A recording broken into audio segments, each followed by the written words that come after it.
Yeah, there was so much more to the story. Oh my gosh, guys, I feel like I'm thinking about, like, there's so much more. I'm Katie. I'm Kylie. And this is You're Not Paranoid. Hey everyone, it's Katie. And this is Kylie, as you heard in the intro. Indeed, but these are our voices. This is us, not Indeed. the show. Never and the show. Never the show. The podcast. Always You're the Not Paranoid. podcast. Always the podcast with Katie and Kylie. Yeah. You guys, this week, we are crazy, and we are crazy excited to have brought on one of the, how do I say this? One of the ladies from a story we covered in an earlier episode, episode 56, right? Wet sponges. Yes, and if you haven't listened, you should go back and listen because Kylie explains the story. Yes, so it's the crazy stories from 2020, and we reached out to Hannah Viverette, who was the one who posted a video on, I have the chills just saying this. Again, I get the chills like probably 50 times this episode. She posted her video on TikTok of her stalker breaking in to the second story of her apartment complex. And essentially it's her right there on camera, standing up to him and, you know, essentially able to get him out of the apartment with her words alone, but all of the dynamics that have gone into that video and, you know, the feedback she got from posting it on TikTok and the bravery it took and what was going through her mind and everything in between, you know, the interviews that she's done, the feedback from TikTok, people defending her, people who question her, and then just overall questions of self-defense and how to, you know, I don't even know. You're going to hear it from Hannah, but. And there's just like so much more to the story. There's like a lot of weird coincidences, or I guess they're not coincidences, but freaky run-ins, like really scary, like almost probably would have been bad situations. But it's a lot. I feel like one of the big morals of the story, of her story, is like she was always listening to her gut. So, I mean, that's kind of cool to listen to.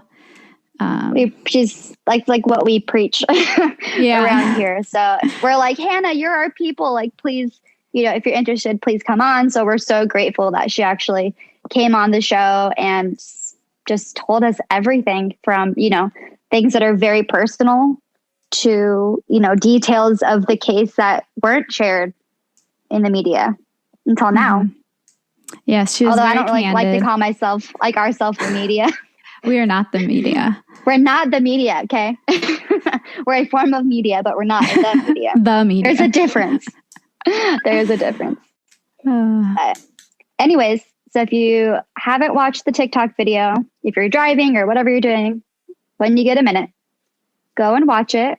It's on her TikTok at Hannah Viverette. Or even at this point, you could go to Google and look it up and it's, you know, available to watch. But if you, it would really help to watch the video too before you listen. So then you kind of have an idea of, you know, what Hannah's talking about when she's telling all these details and kind of setting the scene for you. I mean, she sets the scene great anyways, but it's just, if you really want to see what's going on, definitely recommend going and watch the video because that's what got all this started. Yeah, and listen to episode 56 of You're Not Paranoid, and Kylie goes into it as well. Correct. Yeah, because actually we actually recorded that episode before reaching out to Hannah. So it's kind of cool to have recorded it, and then now we're getting to hear even more deep into that episode as well. So yeah, it's really very unique. Yeah. I was going to say, it's very really unique cool. Situation. It's really cool. Really cool. And also something important to note in this episode, you know, trigger warnings for intruders and assault and, you know, peeping Toms and a bunch of other horrible things, stalking. So please be aware of that. And also, of course, listener discretion is advised. Thanks for listening. Here is our interview with Hannah. Here it goes. Okay, perfect. Yay! Hi, Hannah. Hi. Hi, Kylie. Hi, Katie. Hello. This is You're Not Paranoid podcast. Awesome. How are you doing today? I'm good. I'm hanging in there. How are you guys? Good. Yeah, just grateful came on with us. Yeah, thank you so much. Absolutely. Thanks for having me. Yeah, of course. Definitely have a lot to talk about. Your For video sure. is insane. It is. Yes, it is. Yeah, so It still shocks me. Yeah. Yeah, Oh yeah, seriously. we're gonna be shocked over and over again throughout this, I'm sure. So, all right. Any questions for us before we get started? No, not yet. Okay, sounds good. All right, well, let's do it then. All right. So, why don't you tell us a little bit about yourself, just for the listeners and anyone who might not know your story, if you want to tell your story in your own words as well. Sure. I mean, it's your story. Yeah. It's honestly, it's super upfront. What you see is what you get in that 1 minute in that TikTok video. It was a very casual Sunday night. It was late. It was close to 10:30. I was in that little apartment where I had moved into in the heat of the pandemic. I had only been there for about 3 months. I was there by myself that evening, and I just had suspicious feelings all day that day. Like I had a really I had intuition and gut feeling that something bad was going to happen. That gives me the chills, Yeah. just because I know that It feeling. was. It's just like an icky, like you can't shake it. Yeah. Well, that's how I felt that whole day, actually. I went to church early that morning, that Sunday. What's crazy is that it's like I was being protected that whole weekend, because I ended up Saturday evening, the night before that happened, I had gotten a phone call. Like, I was already in my pajamas, like makeup off, put a movie on Netflix. I was ready to just to chill. It was like 7:30 p.m. and I got a phone call of some friends that I haven't seen since I was like 15, like 10 years. And they're like, "Hey, do you want to come hang out?" And I felt so uncomfortable. I was like, I didn't really want to go, but I just went. I ended up going for some reason. The whole drive, I'm like, why am I going? Like, why? Like, this is going to be so awkward. But I ended up staying there, and it got till 4 a.m. And they're like, you're obviously just going to stay here, right? Get some sleep, and then you can go home. So it was 4 a.m. I get some sleep. I end up leaving there probably like 8 a.m. And I head back towards Hagerstown, which was where my apartment was. And I went to church. It was normal Sunday morning. And while I was sitting in church, this is what's really crazy. Only like my close friends and some family know this. I'm a very spiritual person. I had specifically been praying, like, God's funny. I had specifically been praying for angels and for doors to open. This guy's name, my intruder, his name was Angel. Oh my God, I just had that connection. Like, I'm like, as you said that, I was like, oh my gosh. Yeah. So I put little weird things together. But no, that whole Sunday, I just had this really weird feeling. And I aside from going to church, I did a lot of meditation and a lot of dancing, which is also how I meditate and, just release some energy. But like, I was doing a lot more than normal. But I also went for like a really long drive up the mountain and just sat. Like, I was away from my apartment throughout the day. So that evening, and also, 10:30 was late for me to be up. Like, I had been getting on a pretty good sleep schedule. So I had decided I ended up going at 9 p.m. to McDonald's. I never do this. It was 9 p.m. I'm like, I want a sweet tea and a cheeseburger. I've been dancing all day. I'm like, I earned this. So I hopped in my car and I left my apartment. And I locked my doors, right? And I went to McDonald's. I wasn't gone very long, and I came home. Now, as soon as I got home, it's probably about 9:30. I set my apartment up. In that video, it looks like my apartment is like a shit show, clutter mess. Like, I got comments on there, and I'm like, you know what? It was laundry day before that, number one.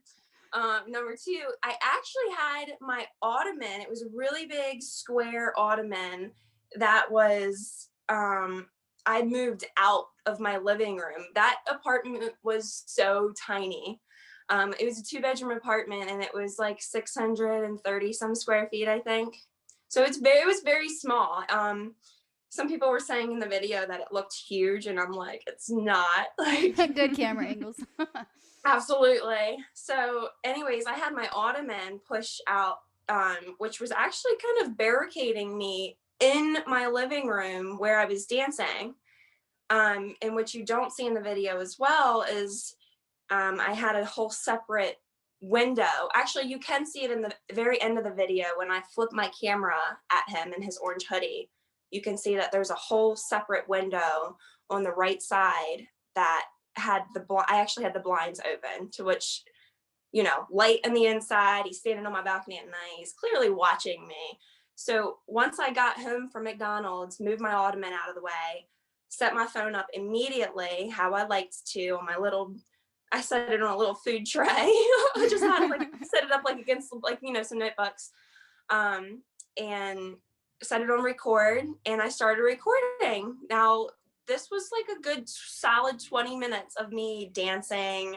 Like you're into it, like you're. Oh yeah, and I'm being weird. Like, it's like, this wasn't for anybody to see. I'd never used TikTok. I didn't know how to use TikTok. It wasn't for anybody. This was for me, just my meditation. And like, I didn't want to dance. I didn't want to do it, but something was like, just one more, Hannah. Just set it up, set your phone up, and I don't know why I did it. Like, it still creeps me out, but I'm so grateful. Anyways, I set it up, and it was about 20 minutes into it, and I heard this crack, right? So I immediately knew that it was my balcony door, because it made a very distinct noise when it would crack open.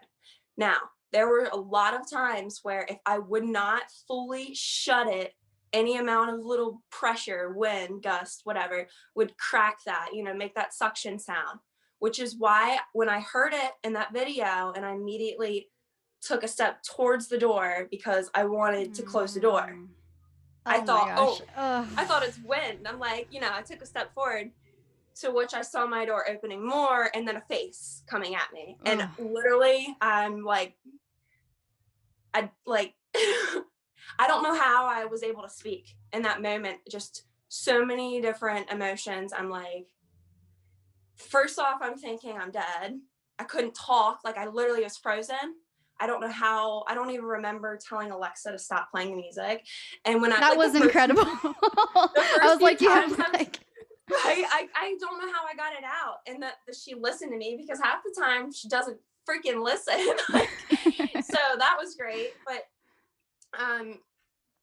when he started to talk, he was just muttering, and he had like this really nasty grin on his face, which I didn't like. Which also, these were all of like initial, just seeing him come through, and he knew that I was in fear, right? He knew that he was not welcome. And he had his hands, he had like a kangaroo style hoodie, right?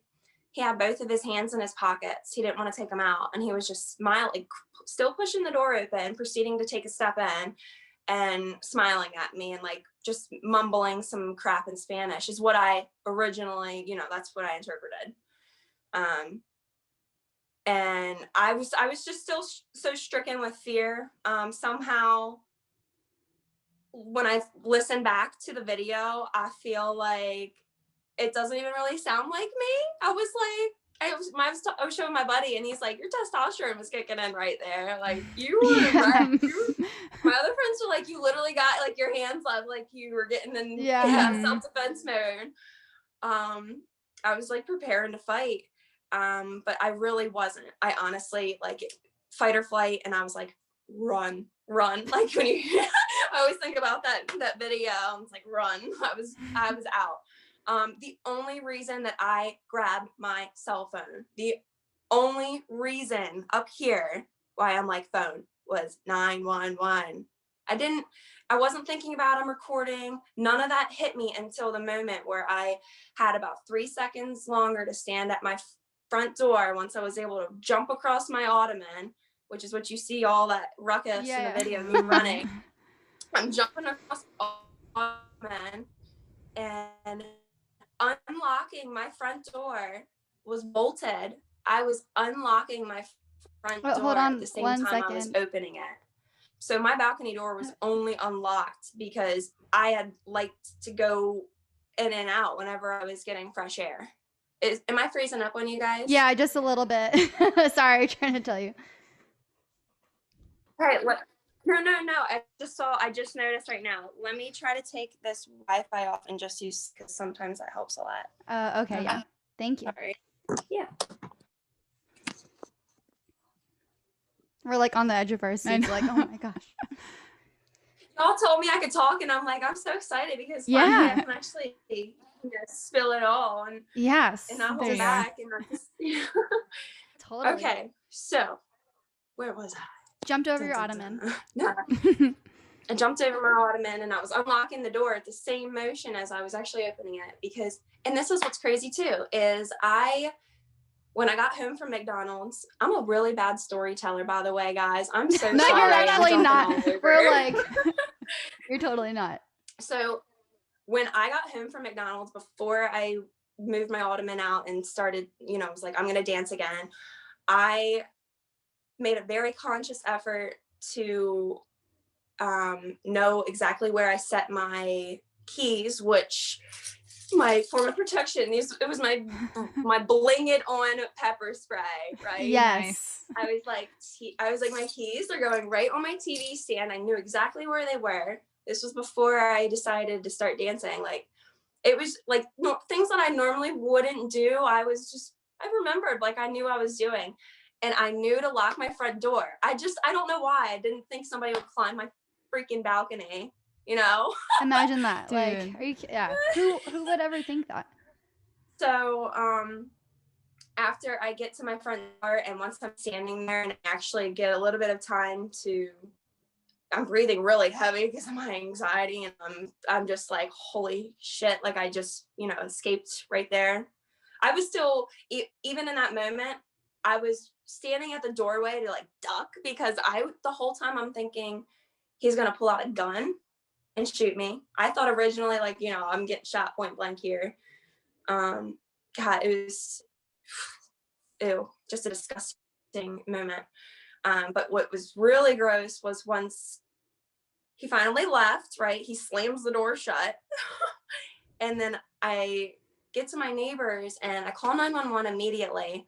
As soon as I got in there, right? Mm-hmm. I'm sorry, I totally skipped. Before I got into my neighbors, as you guys can see from the video, I take my phone and I flash it at him because I was like, ding, ding, ding, bright idea. I just realized my phone was recording. It all just really, it happened so quickly, but I'm just happy that it did. Like, so as soon as I got into my neighbors, I ended that recording and dialed 911. That was it. That there was no more to the video. 911. Oh my goodness. So the officers took about 45 minutes to get there. Like, my neighbor and I are sitting there thinking, like, should we call them again? Like, like, seriously, it's an emergency. Can you like get here now? it was crazy. They didn't treat it as one whatsoever. So this whole time as I'm sitting there in that 45 minutes, actually getting just to process what just happened. Like, I was still in shock. Like, I was so shooken up. And I was getting so disgusted at the fact that I had just been like, I was recording myself dancing and meditating. That was for me. That wasn't for some creep to watch me in my, the privacy of my home. So I'm just realizing that, ew, he had to have been watching me for some time. That's gross. I felt so violated. Yeah. It was disgusting. Mm-hmm. But what's weird is, like,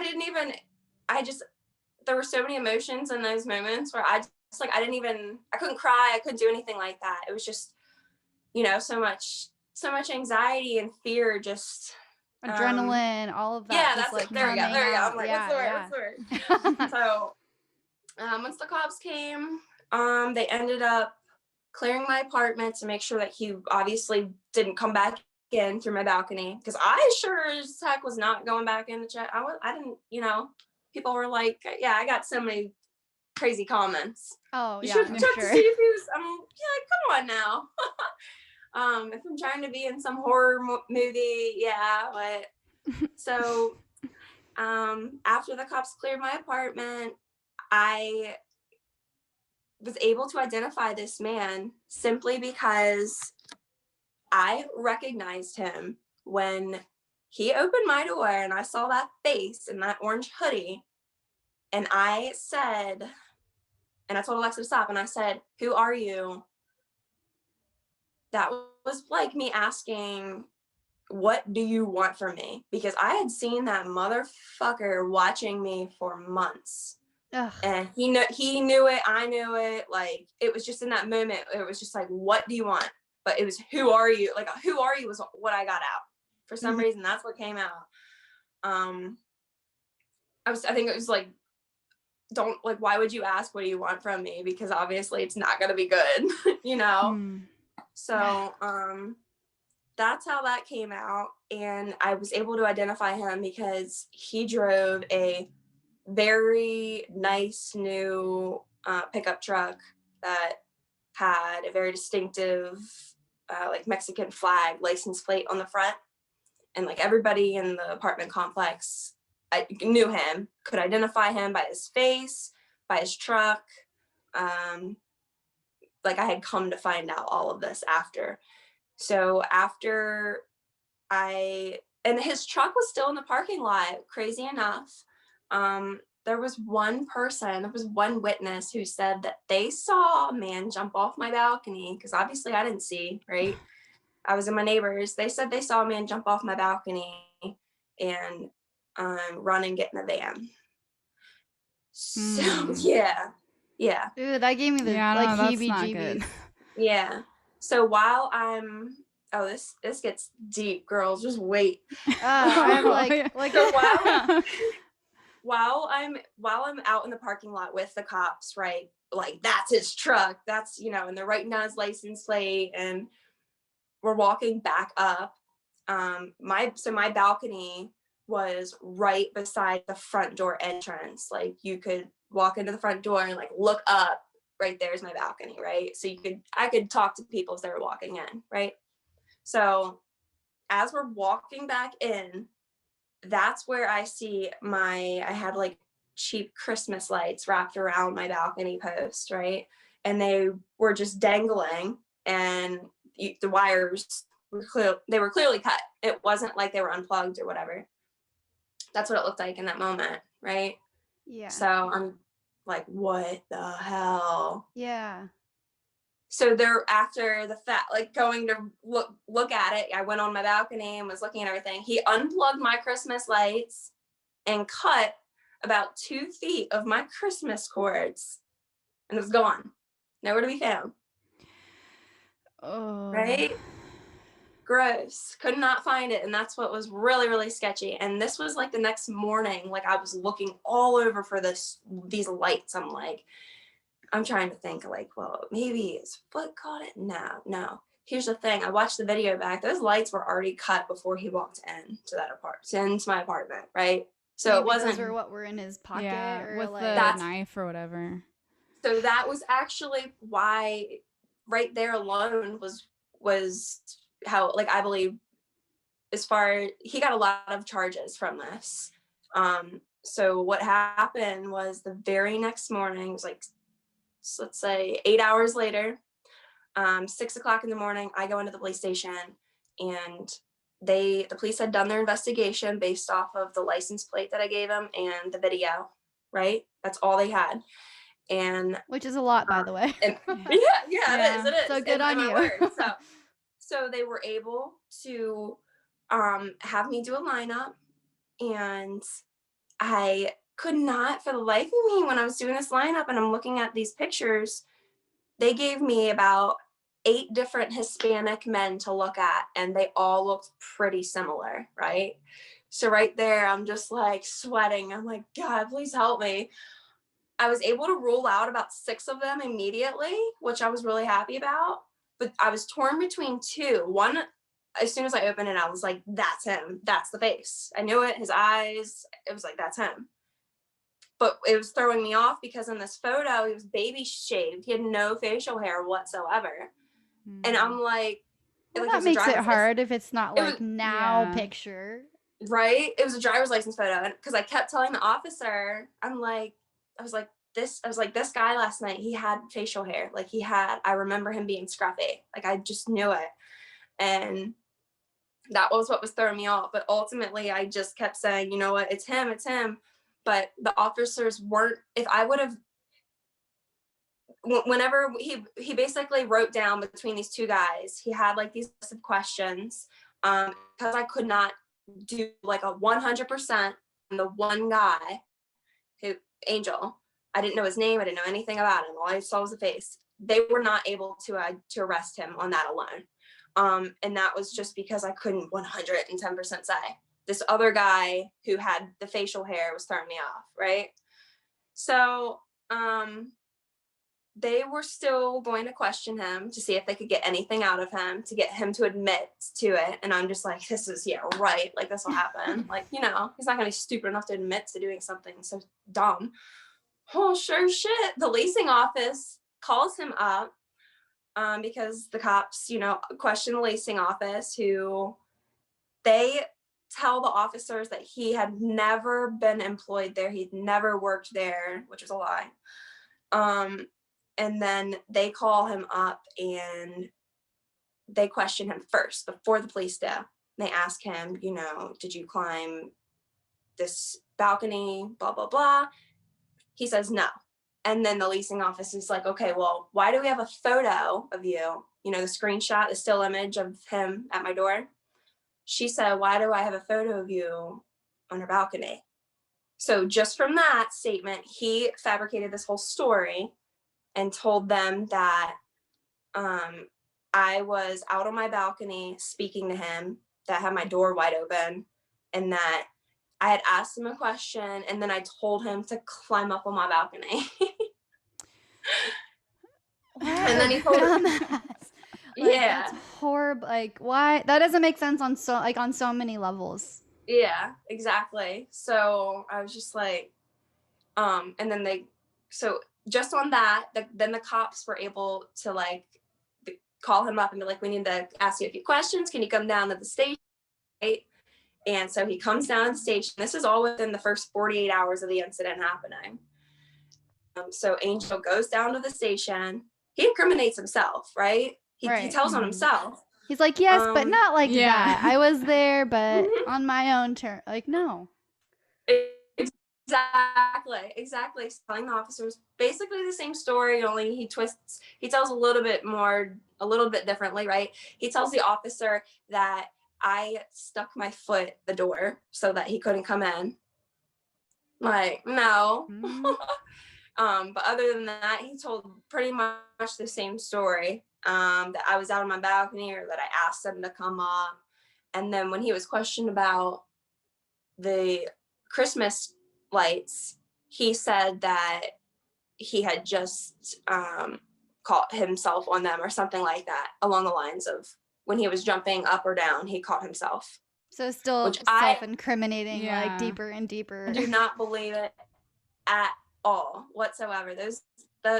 The 2 feet of that was gone. It was nowhere to be found. It was the next morning. I looked everywhere for it. I looked down below where my neighbors, their balcony that was right down below me. There were 2 little bushes. There was some, I looked everywhere. It was nowhere. Listen, as soon as before this guy got questioned by the police station, this all happened so quickly. So the leasing office questioned him. Within 2 hours, I get a text message picture from my neighbor who was on the case with me, the one that I had ran to, right? She texts me and sends me a picture of 2 feet of cord. lying, like it was just Chuck's throne, right in within view, very visible view, lying right down below on my neighbor's steps, almost as if he came back and freaking threw it back because he had evidence on him. Whoa. After he got the leasing office. And they asked him if, because that was whenever he was like, oh shit, she has evidence that I did it. He thought he was gonna be able to get away with it because it was gonna be, if I didn't have that video, his word against mine. End of story. It would have gone nowhere. So yeah, absolutely crazy. He ended up telling the same story to the officers, to which they were able to arrest him right there on the spot. And I was like, yes, this is great, awesome. The very next morning, you know, I'm constantly going online and checking the database, what they update, you know, anybody can go out there and check, right?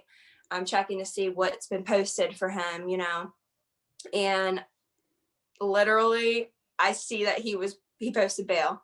And my officer, the detective who was helping me work my case, he was trying to assure me so much that, you know, whenever because the officer called me from the police station while they were arresting him, like cuffing this guy, right? The night that they were actually arresting him before he posted bail. And he's like, yeah, I don't think he's going to be able to get out in this one.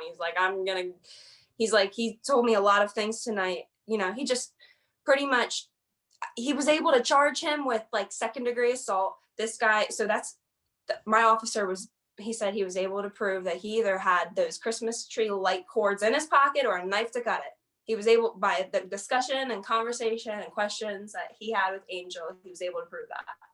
So it's like he had even more evidence, you know, he was able to get more out of him.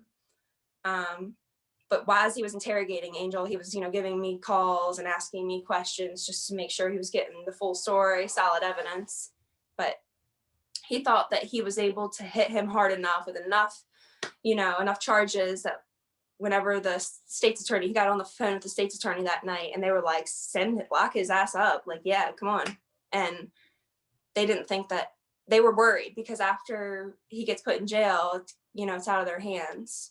I think he said it was like with a commissioner comes and then, you know, he's able to, from there, it's up to them if he's allowed to post bail or not. So, I was just dumbfounded when I found out that he actually got out because I literally was sitting there. I'm like in my apartment. I'm looking out the window, creeping right after, like within an hour, finding out that this motherfucker just got out. And I see his truck roll into the parking lot, like nothing happened, and then get out and just walk. And I'm like, you gotta be kidding me. No freaking way. I was so angry. I was so upset. Like, I couldn't stay at my apartment at nighttime. That was not happening. When I found out he got locked up, which, you know, 2 days after the incident, I was really happy, but I was still shaken by everything. Yeah, it was absolutely wild. I couldn't believe it. And that was what sparked me. You know, I was sitting in my car because I couldn't go home. Pissed off. I was all these different emotions, you know, dealing. And I'm like, somebody, like, this motherfucker is literally living right across the street from me right now, legally. You know, the apartment complex came to me and told me, you know, oh, we gave him a 30-day notice. And that's whenever I was able. Thank you. Oh, I feel so reassured. Yeah. So, it gets juicier. So in these 2 days, before I posted this video, before it went viral, right?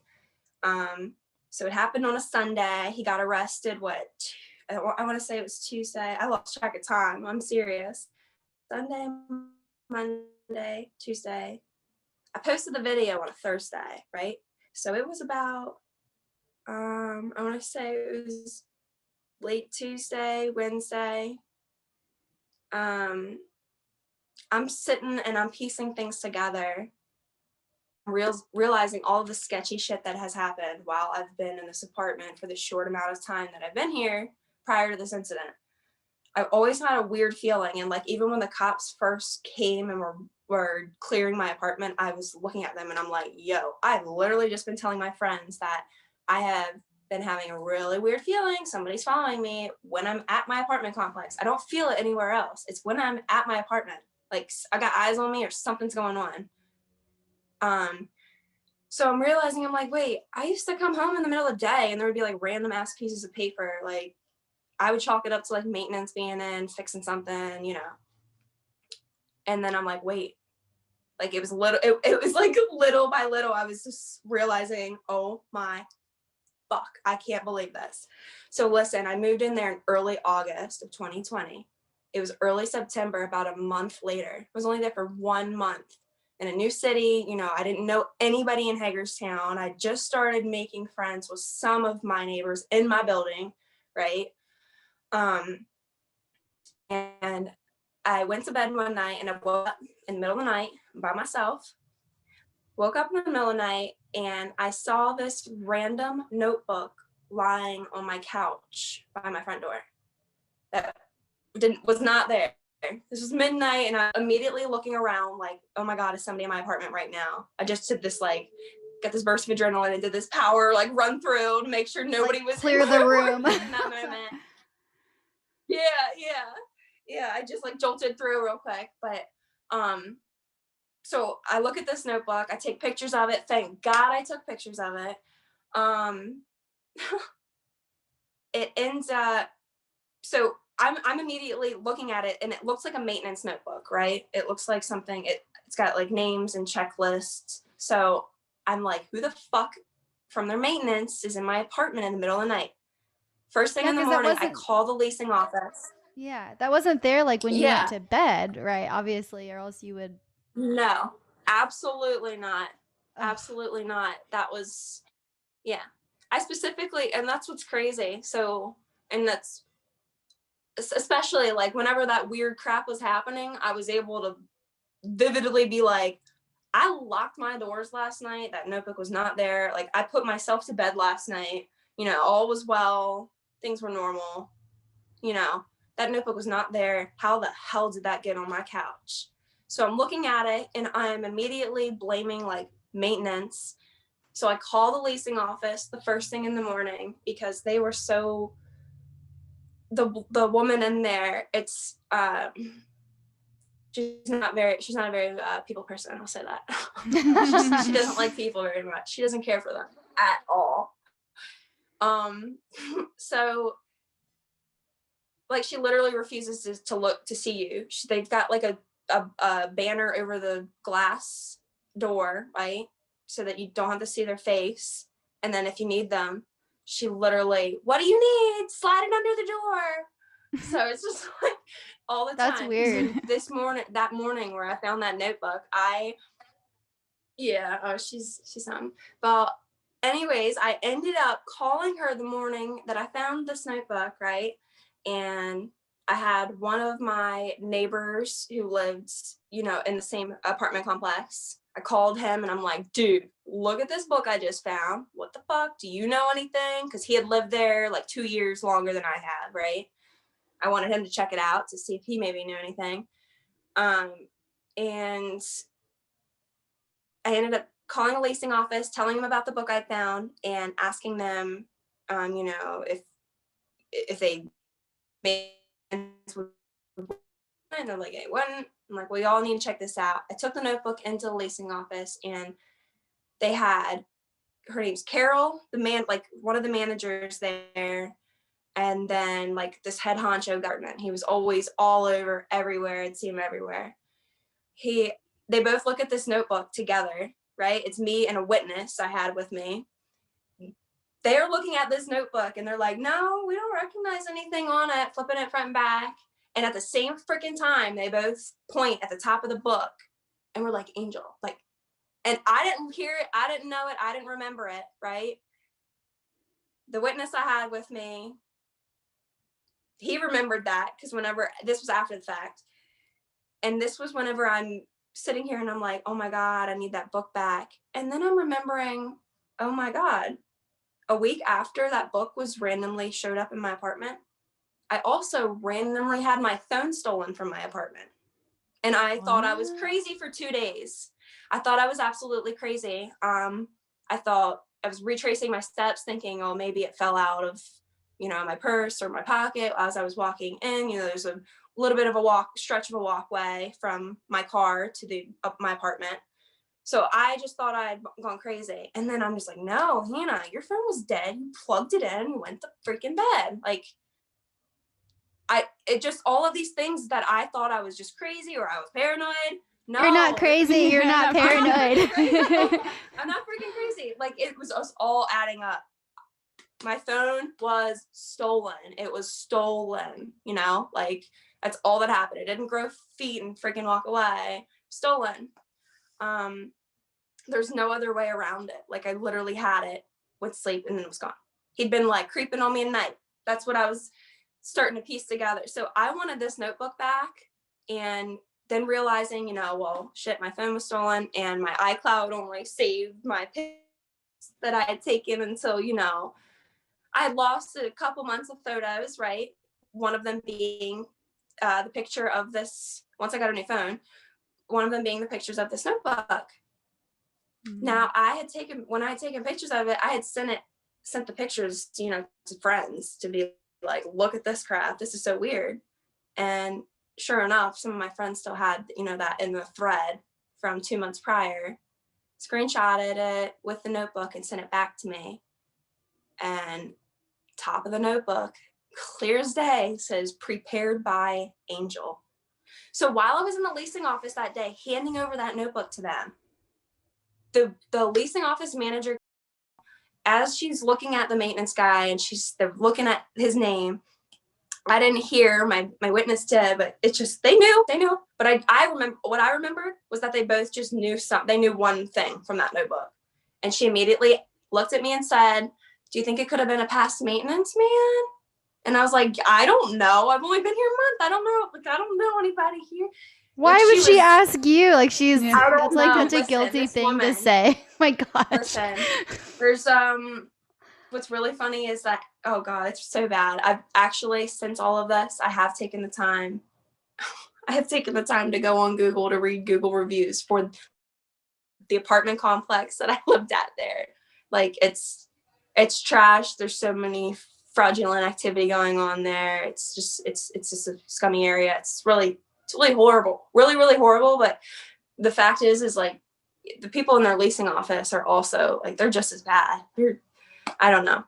Yeah, because it's one thing to be in a bad area. It's one thing, you know, whatever. But to cover up what they know is likely something bad, and they don't want to be connected yet, they're still, they're still putting their feet in it and like suggest. I don't know. That's just. I feel like that's a bad person thing versus like a bad, you know, poor, like the poor apartment's all like run down. That's a bad person thing. I feel like she's just one of those. Yeah, you get the red flags really quick when you meet her. It's just like, I don't want to be a friend. But so this was like Tuesday or Wednesday, and I'm figuring out, and I'm like, that book. Oh my God! When I got the photo sent back to me, and I zoomed in and saw Angel at the top, I screamed. I was like, oh my God, this is crazy. Like, yes. Oh my God, this is all piecing together. That morning when I turned that book in back in early September, had asked me after, you know, do you think it could have been a past maintenance man? And I'm like, I don't know. She was like, well, do you want us to change your locks? And I was like, yes. So they changed my front door locks that morning. 1 month after I moved in, my front door lock had been changed. And then, so my phone went missing, a week later. And let's see, just throughout like the weeks before the incident, that was when I would come home throughout the day and just find like random pieces of paper. But the whole single time, he never stopped being a freaking creep from the parking lot. That was how I knew him. It was constant. It, like, I want to say almost every day at some point. He would, if I was on my balcony, he would stop his vehicle in the roadway right directly, you know, where you could see line of view of my balcony, and he would like shout at me. Like, I never understood what he was shouting. It's like he knew that we couldn't understand each other. He just wanted to make a point to like make some kind of contact with me, right? Like, Ugh. no boundary, right? That's how I always felt.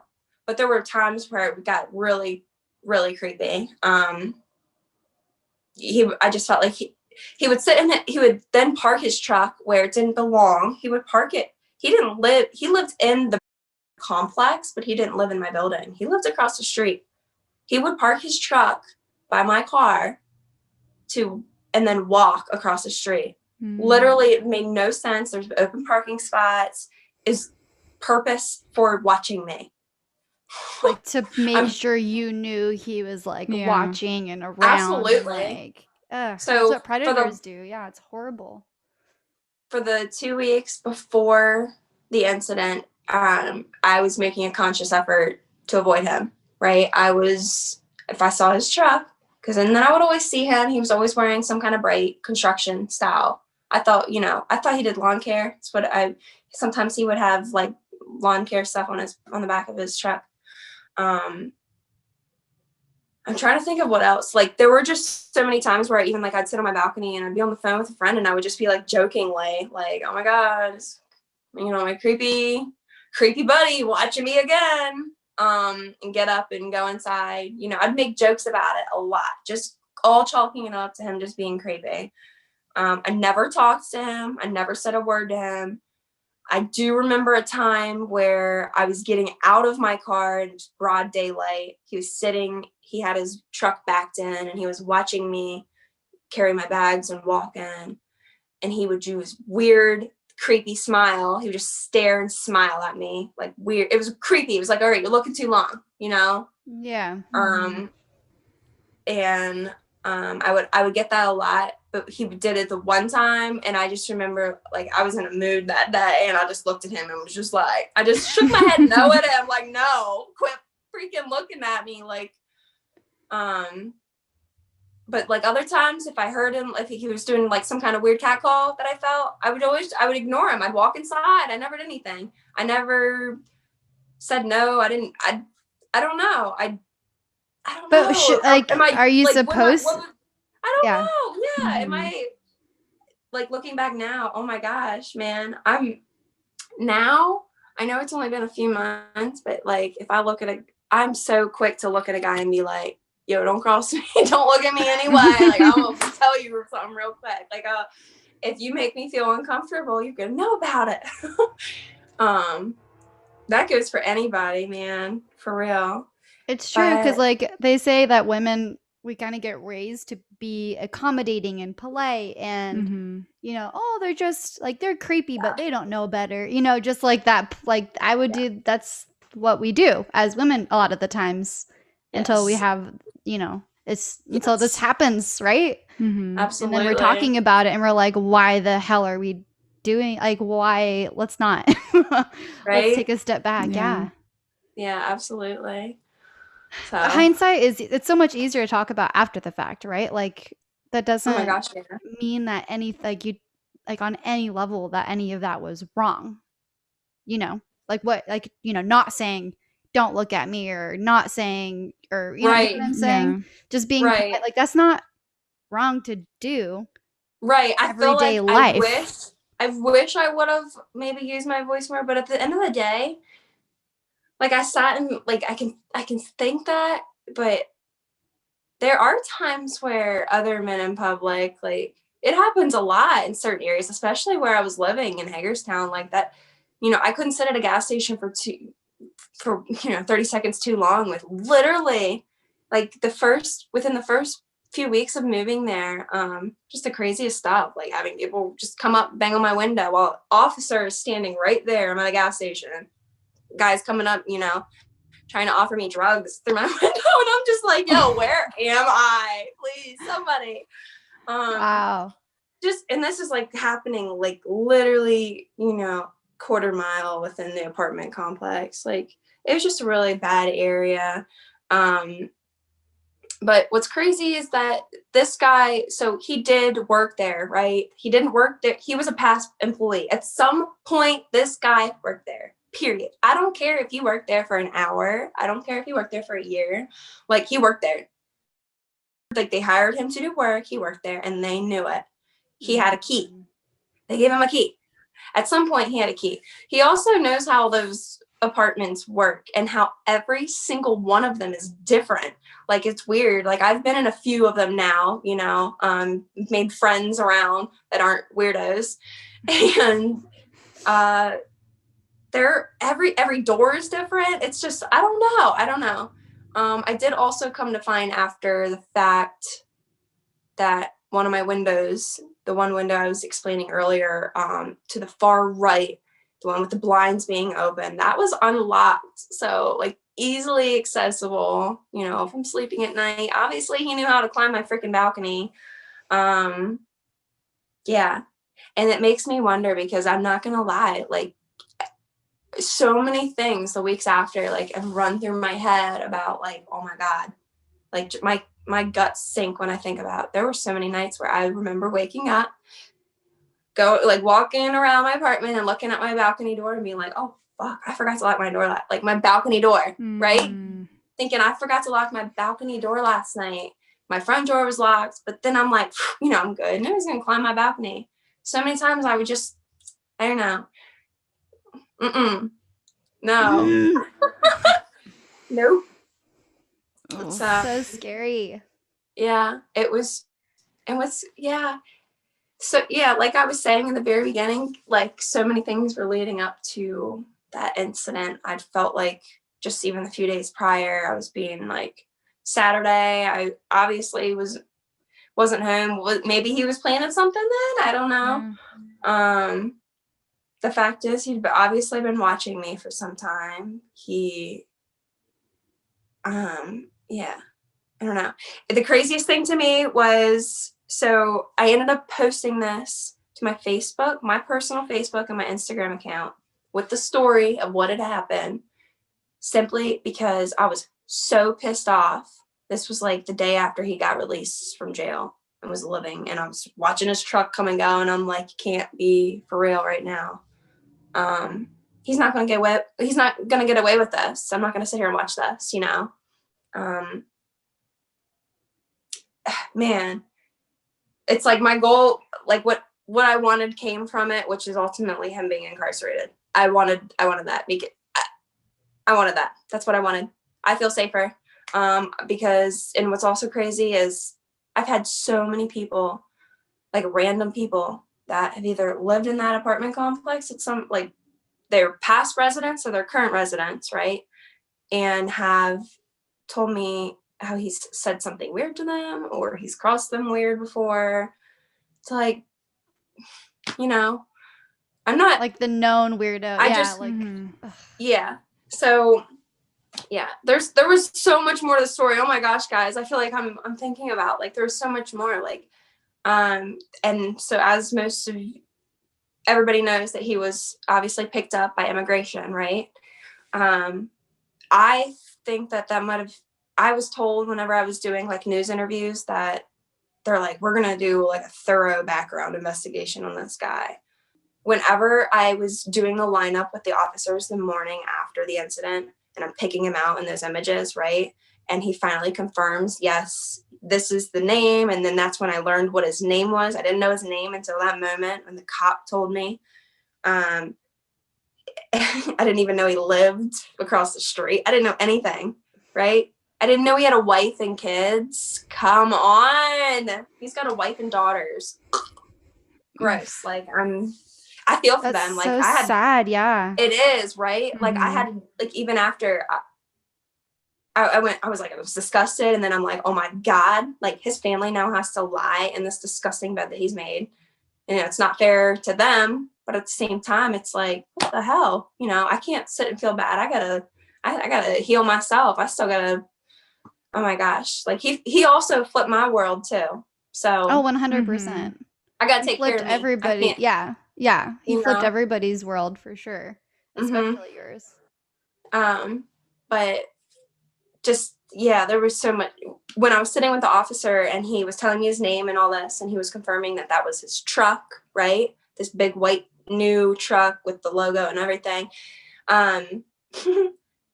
This officer straight up told me that this truck belonged to him, Angel, right? And then there was another owner of the truck. it was a woman with like a very, very, very American name, right? She was born in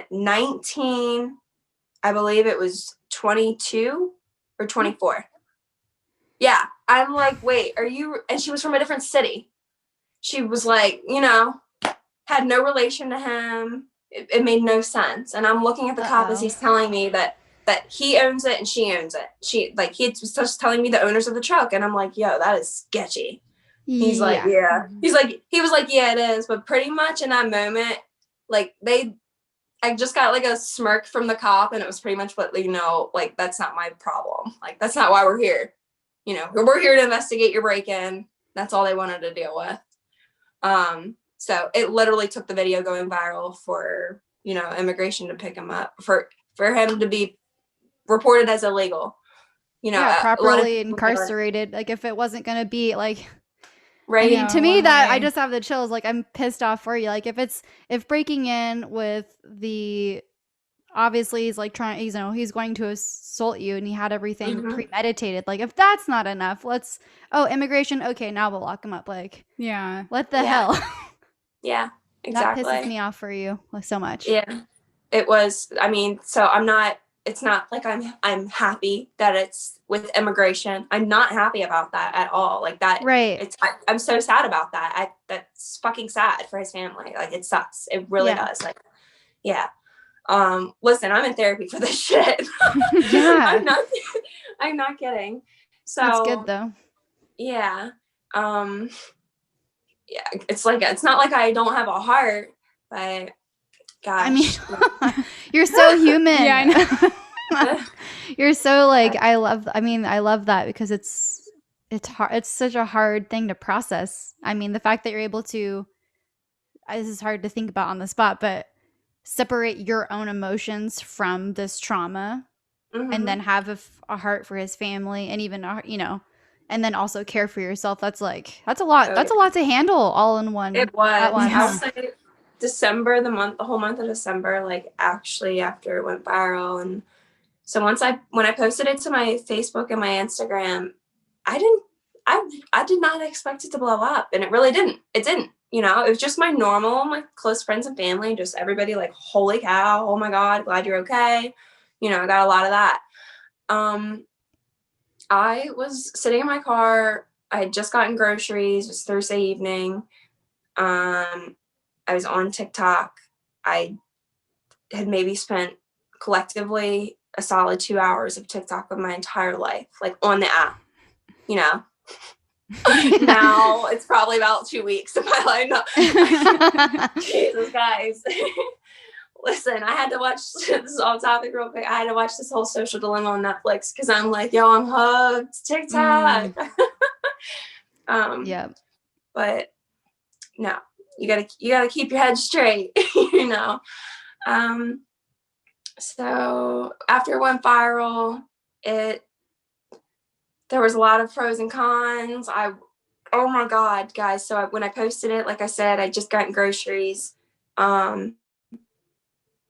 It was in my drafts, right? I didn't think that it even posted. And I'm like, what is going on? I don't get this app. I don't understand how to post this thing.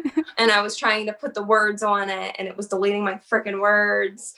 Like I was trying to, oh God, doing the duration, the time set with the little words. It's hard. The teenagers make it look so easy. I don't get it. No.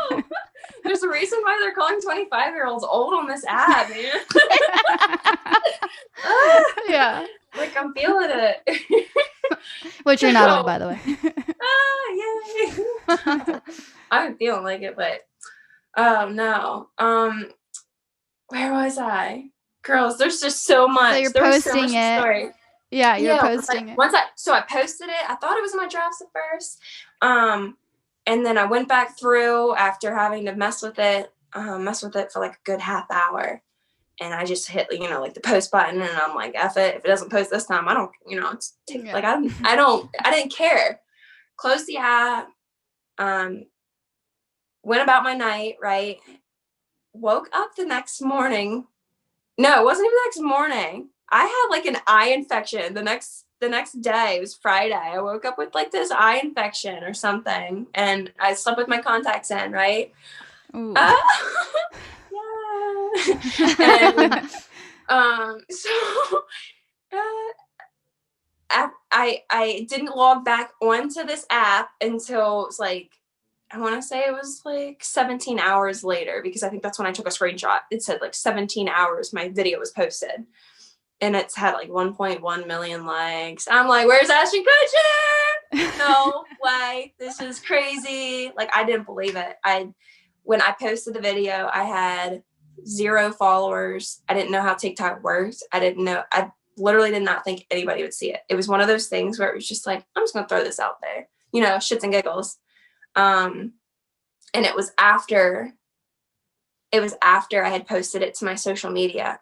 So at that point, when people were seeing it on TikTok, they were then, looking me up on my Facebook. They were running my Facebook account to actually read the full story. Because listen, I had to Google the word clout. I did not know what that was.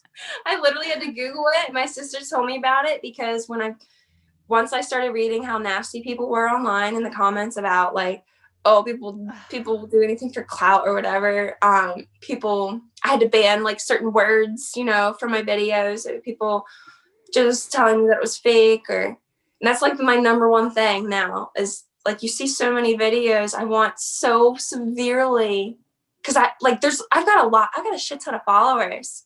It makes me nervous because it's awesome, but it's like, that's kind of scary at the same time. That's a lot of people like, seeing eyes on you. Yeah. Eyes on what's going on. Absolutely.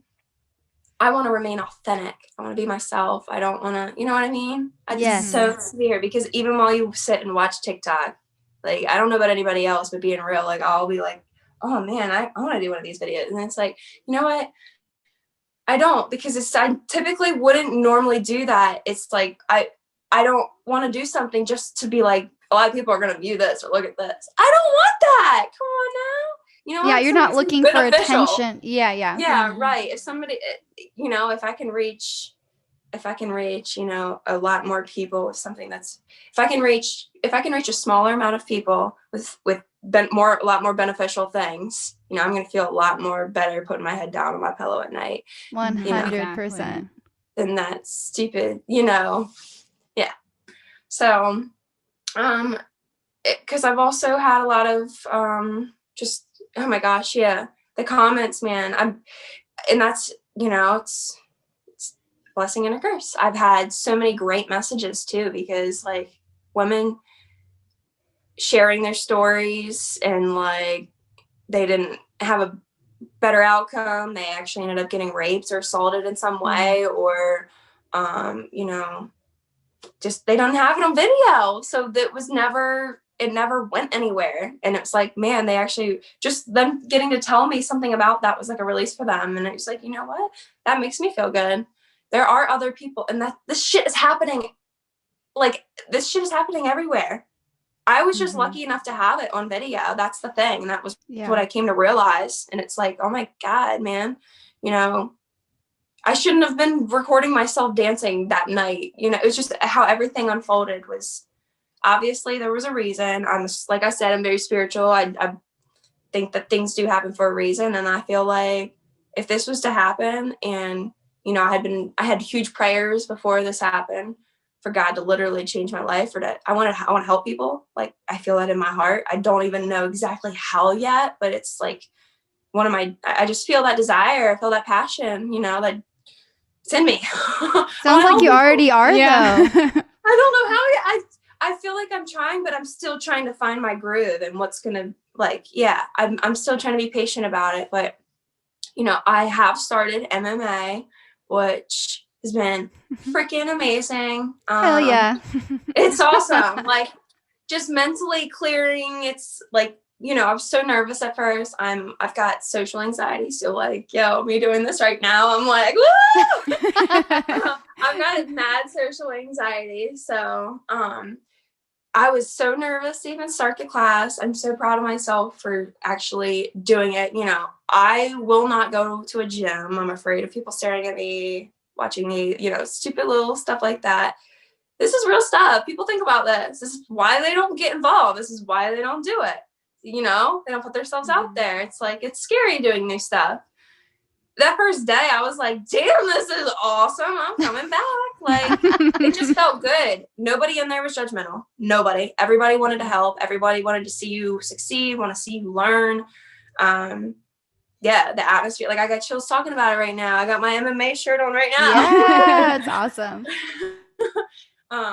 It's a great place. It's a great place. I've met some awesome people in there. I actually had, I want to say his name right. God, please forgive me. Rainier and Eve Gracie from Instagram. I didn't know of them until, you know, the Gracies, part of the Gracies. Yeah. Had them reach out to me. Wow. Dang. They've got they've got a school opening somewhere in the Frederick area sometime soon, and they want to sponsor me to go. And I'm like, hell yeah. Yeah. Yeah. Get trained by the best. That's amazing. Right? Oh my gosh, I know. That would be awesome. So I know, and also I genuinely love the fact that jiu-jitsu is like, I remember my first class when the instructor said this to me. You know how sometimes when people say things to you, you just take it and you're like, I'm going to remember that. Mm-hmm. When he said this to me, I just like, I'm going to remember that. And he was like, he looked at me and he's like, this is going to take a long time. Like you gotta, this is long, like if you really want this, it's a long road, you know? So, and I see that now within every class. It's, you have to have a lot of dedication. You have to really, you know, you learn so much. I mean, every class I have, I learned so much. And what's cool too is that this instructor, after he heard my story and he saw everything, because right now I'm going to Bauer House MMA. It's a local place in Frederick.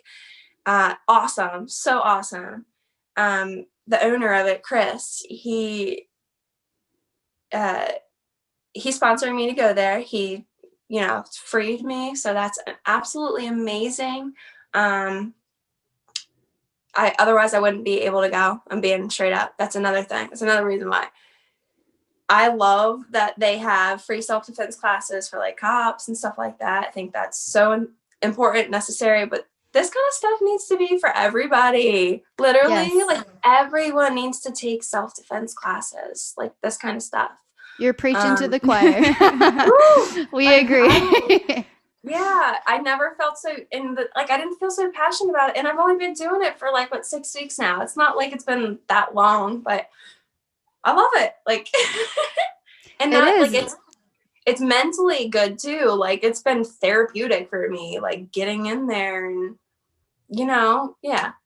Yeah, whenever I train with new people too, they sometimes get worried or their like minds are preoccupied. I'm like, look, if you're getting choked right now, you're not going to be thinking about anything else. Right? Which it sounds like, for people who don't know MMA, we joke about choking or armbar because it's all joint manipulation, trying to submit the other person, but it's all in good fun and no one's getting hurt, you know, unless you're in a tournament, then you like turn it up, but. Yeah, it's so like fun. you can't. It's literally, I'll have like my girlfriends from MMA. This girl I met there, she's awesome, right? Oh my god, I don't want to say her age. Like she's old enough to be my mother, right? And she's like, when she told me her age, I was like, shit my pants. I'm like, no, you're not. You are not. It's like, yeah, I've been coming here for so many years, and I'm like, you go, girl, like. I want to befriend you. I was like, check immediately. So her and I have been like this. She's been cool. She's been my girl. But literally, it'll be like, she'll be on top of me, and we'll be having like therapy session. We'll be like face to face, right? And we're just like talking about our weekend. It's like we're seeing the instructor walk by, and we're like, no, let me put you in a headlock real quick. Like it's fun. Like we have such a fun time, but at the same time, like everybody in there is so patient with teaching me, because they did throw me. That's just where I was. The owner of it, whenever he sponsored me to go there, he told me to come anytime. So I've also been thrown into like advanced classes. Some of them are the beginners fundamentals, which are fun. And then I'm like, no, I actually like being in the advanced classes more. It's a lot more fun for me. But yeah. Yeah, that's how you learn quick, is with people who are better than you. Yeah. So yeah, that's I agree with awesome. that. Yes. Yeah. I agree with But yeah, it's just such a like confidence booster. I mean, I can speak because I've been doing jiu-jitsu for about 6 years, and I'm absolutely nice. obsessed. So I Go can, I'm girl. like, yes, keep going. It does. I'll just tell you right now, just like life, jiu-jitsu has its ups and downs, but never stop if you can help it. Because it'll always be there for you, and the community will always be there for you and always be welcoming, sometimes choking you, but always welcoming. I love and at that. least, you know, you'll always have that. No one can ever take that away from you. The self-defense, the confidence, all of it. It's such a wonderful experience. Word, agreed. Yeah. I concur with all of that. Yes. Yes. So we'll have to keep up with your jiu-jitsu. Yes. What do you call it? Pathway or Journey. Thank you. Journey. Yes. Yeah, because it really Yes. is. And you're never, I mean, Mhm. any, like you said, everyone should train. Anyone can train. Like at our gym, we have like, not that I'm promoting it, but there's like, you know, 3.5-year-olds to like 65-year-olds. Like it literally, it's never too late. And it's never Yes. too late to come back either. So Yes. Yeah. Yes. I feel that. COVID, with everything like starting to actually open up a little bit, I'm so excited. My son has been so excited because I'm like, dude, you're coming with me. So for like Yeah. right now, like we've just been in my apartment, and every single time he's like, mommy, I want to, you know, practice. After I come home from class, he's like, I want to see a move. You know, he wants me to teach him something. So it's cute. Oh, that's awesome. I love it. Yeah. Yeah. Little kids doing jitsu is like one of my favorite things because they're like mini It's people, cute. literally. But they're so good. It's kind of insane. They learn Right? quick. Yeah, Yes. Their brains are sponges. totally. Oh man, like that's Wow. so Yeah. much. It's so crazy. I know. I'm so sorry. I just like totally bombarded you guys. You told me to tell a story, and I was all over the place. But there was so much, and honestly, with even just like the whole notebook, my phone, like that's like the stuff that the news, you know, even if I told them, they would leave out, or certain things I would. Okay, so here's another thing. I've told you I'm all over the place. I've also not watched any full interviews of myself since I've done this. Is that weird? Is that normal? Can somebody tell me? To not want to watch yourself? Is that what I you don't mean? like. I probably won't watch this. I'll be like, "Oh my god, girl, your hair." And I probably have No. lipstick. Like I haven't. I wasn't. I wasn't. I didn't touch up any of my makeup or anything. It's been a long day. Okay. No, you're But- you're good. You look good. Don't worry. I was excited to be able just to actually spill my guts, spill the beans, and Yeah, tell everything, and 100%. yeah, like advocate kind of, because I also received a lot of criticism on one, having my door unlocked, which that I just can't get over the fact that it's common fucking sense that you just don't climb somebody's balcony and climb like Yes. Yeah. when like there were so many different times where it's like that's like telling somebody, like if you walk in and walk out and you're within like a 2-minute time frame and you're in your house, you didn't go anywhere, you're not leaving, you gotta lock your balcony every 5 seconds, that you're just in and out. Like half the time, that's why one of my TikTok videos I posted, I was going through so many of my videos where I was dancing prior to this incident. I would have my water jug cracking my door open for me to get fresh air coming in. Like my door was open. I found one video from, I think it was like the end of August. This is creepy. Oh God, I cringed so hard when I found this video. I found a video of me. It was early in the morning. I could tell it was like late summer. About 5:30 in the morning. It was still pretty dark outside, and I was dancing with the sun coming up. I was dancing on my balcony because I didn't think anybody could see me because it's still dark outside. So who knows if that freaking weirdo was watching me then. So many things have run through my head, but definitely was trusting my gut. Guys, this is what's crazy too. Talking about being a spiritual person. going back through my phone on that Sunday, like I said, I'd been dancing like an abnormal amount that day, but oh my gosh, I still have it too. It's on my camera roll. And I'd taken a lot of videos that day too. I had my phone on record a lot. So this was around, I think it was between 4 to 6 p.m. I'll have to go back and check, but I had set my phone up to record in its normal spot on my little tray, like I put it on, and I didn't dance. I didn't turn the music on. I don't know why my phone was even recording. It was one of the longest videos I had on my phone.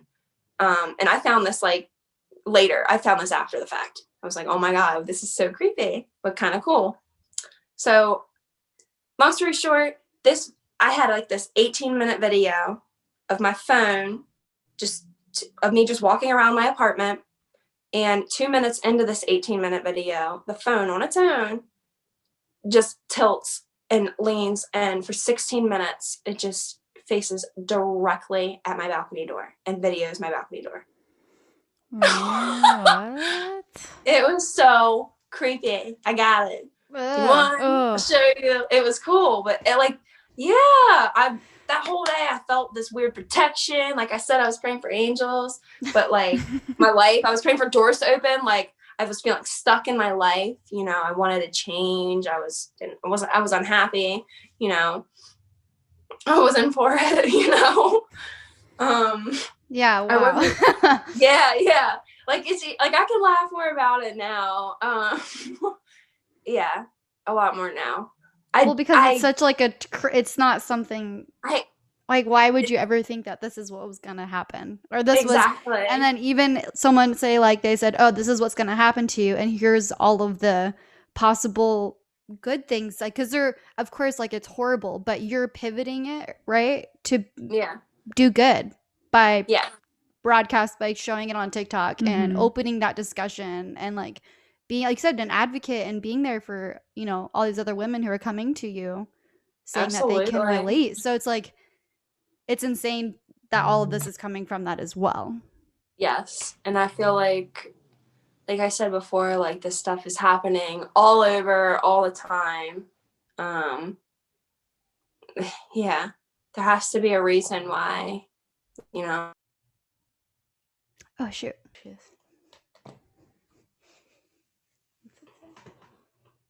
It says she's connecting. Oh my God. I'm so sorry. No, it's okay. It's up to me to let my phone die.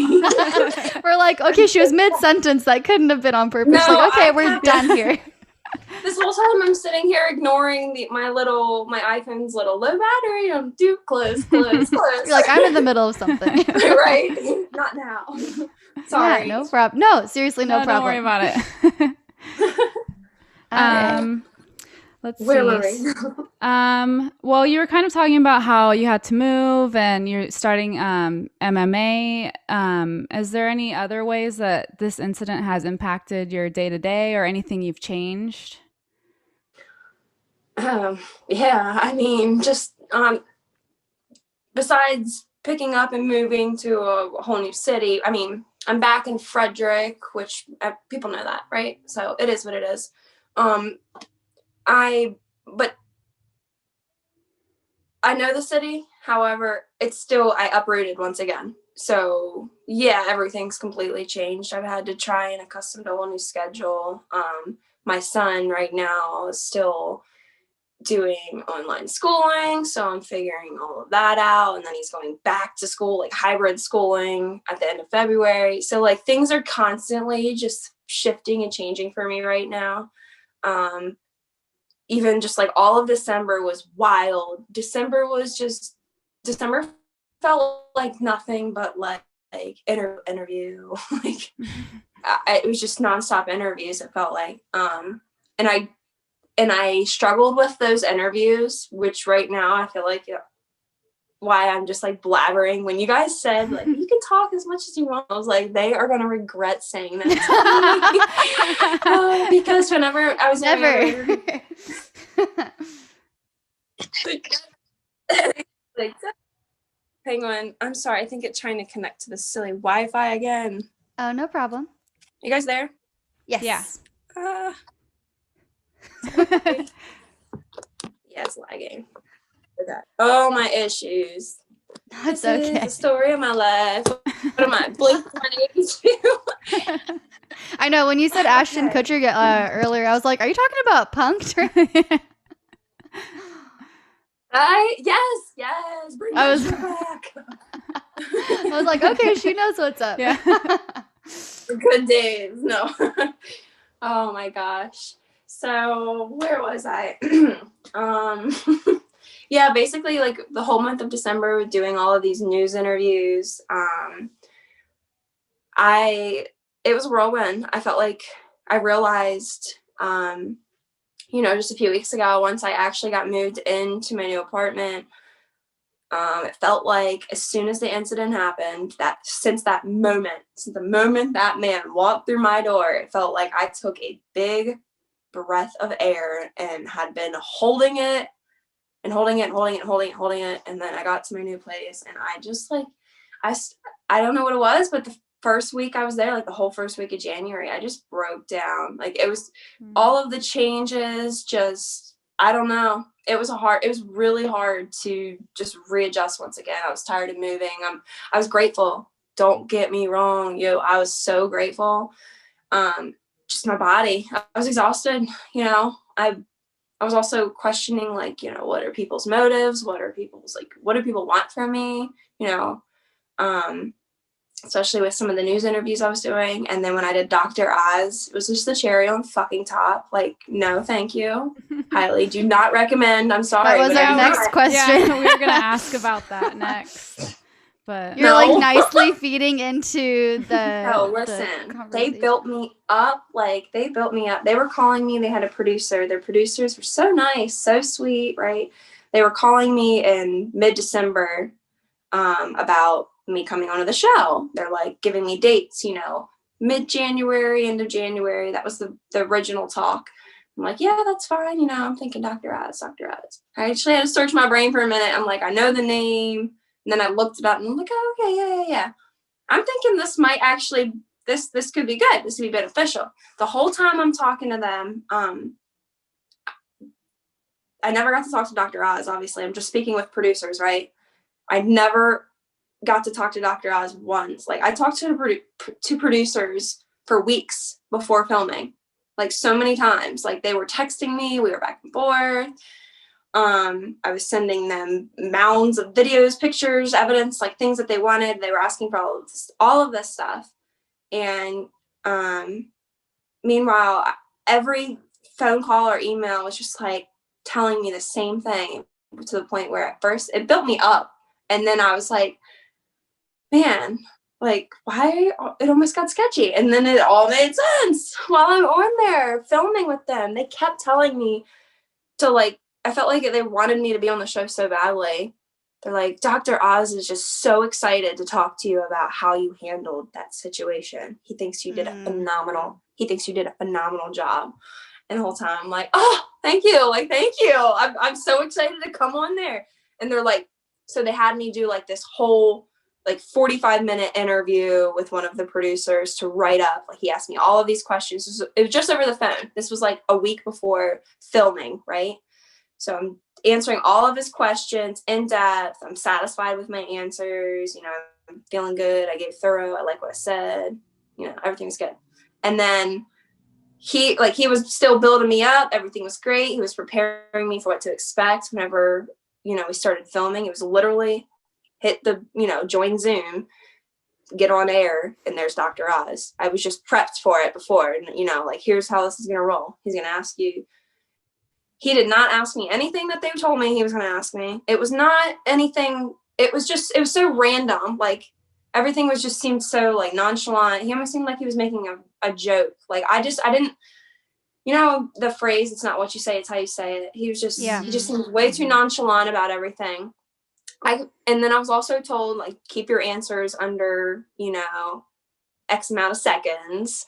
And then I didn't get to the whole point of me coming on there, and the whole, like, 45-minute interview that I did with a producer prior to doing the interview was me talking about, or the whole point of the interview was, the producer was like, we want to see how we want to spin this, with a take we want on this. So by the end of the interview, we're like, yeah, I kept reiterating, like, I'm so excited to like spread awareness. Like, I want to spread awareness. And I think it's so awesome that you guys want to use my interviews. Like, you know, like, she handled this really well. I thought I did. Obviously, like, looking back, critiquing, there's always little things that you could have done differently. But when I replay that same exact scenario, I wouldn't have done anything differently. I really wouldn't have. I wouldn't have changed anything. I wouldn't have tried to attack him. The only thing that would have changed that scenario is if my son had been in that apartment. I would have screamed and told him to run and do what I did. Run and, you know, bang on doors, scream, do whatever you got to do. Run, scream. And I would have charged him and probably just charge and try to get him off my balcony. So other than that, like, yeah, there's been, I was not prepared for the criticism that I faced whenever I got on there. As it immediately blurted over to Dr. Oz getting up off his little chair, where it takes me away, you know, my screen, my face up, takes me away. And I'm just watching this all unfold, like, are they serious right now? As the security guy, this fake front home door set up, and then he just starts going on about all of this little like security crap that you can get. And I am watching this, and when he first started off with, Dr. Oz was, how do you think she handled the situation? And the guy goes, well, not great. First off, she should have created distance. And I'm literally refraining from going, motherfucker, first thing I did. Like, Wow. That's what I did. Like, I stopped Alexa. Everything I did was so intentional. I did not want to immediately run. You have to listen. God, there's so much to say about this. This one fired me up for some time. Like, this also got to me. This interview, I just regretted it so severely. I would have never done it if I knew what they were going to do. Like, basically using my video as like what not to do, and then ending it with a stay prepared, not scared. They just used my video as, because I had so many views, you know, to try and sell their shit. And it was just like, no, I'm not, this is not what I'm here for. So that's why I ended up making another TikTok video telling people about the video, about what had happened on, you know, with filming. Because it is important for people to know I wanted to go on that show to be able to tell people what I'm doing now, like I am right now, you know, Exactly. going to MMA and, you know, Yes. So stay prepared, not scared. It just was, by that point. So while I'm still like listening to this crap and this guy, this security guy, tell me all this, and I'm on Zoom, I get a text message from one of the producers, right? He's telling me, you were fantastic, Hannah, while I'm still watching this unfold. And he's telling me I was fantastic. And I'm like, okay, well, if he can text me while this, I'm not still on air. So I open the text and I'm like, well, thank you. I don't feel that I got to say what I texted him back. I said, I don't feel that I got to say enough of what I wanted. And also, may I get off the Zoom call now while he tells me what a horrible job I did at handling the situation. This is very disappointing. For you. Yeah. That was my message back. Gosh. That's what I said to him.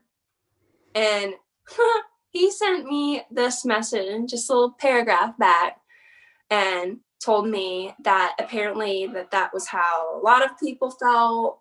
They didn't get to say, they didn't have enough time to get out their whole story, what they wanted to say, and that it was very normal, and that I did a very good job at how I came across. And I'm just like, no, you just so manipulate, like, whatever. So he ends his little spiel with how, you know, just trying to butter me up with, but yeah, you did so great. And, you know, I'll check in with you as soon as possible.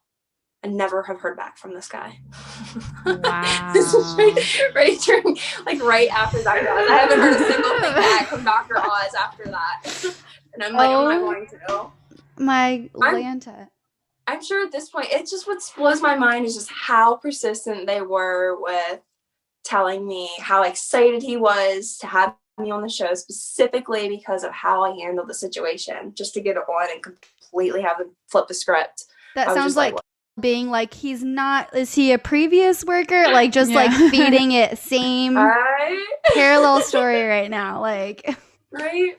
So it was so hard, and it was so hard listening to the guy sit there and tell me what she should have done this, and I'm like, well, can I talk? Like, am I allowed to speak it on this? Like,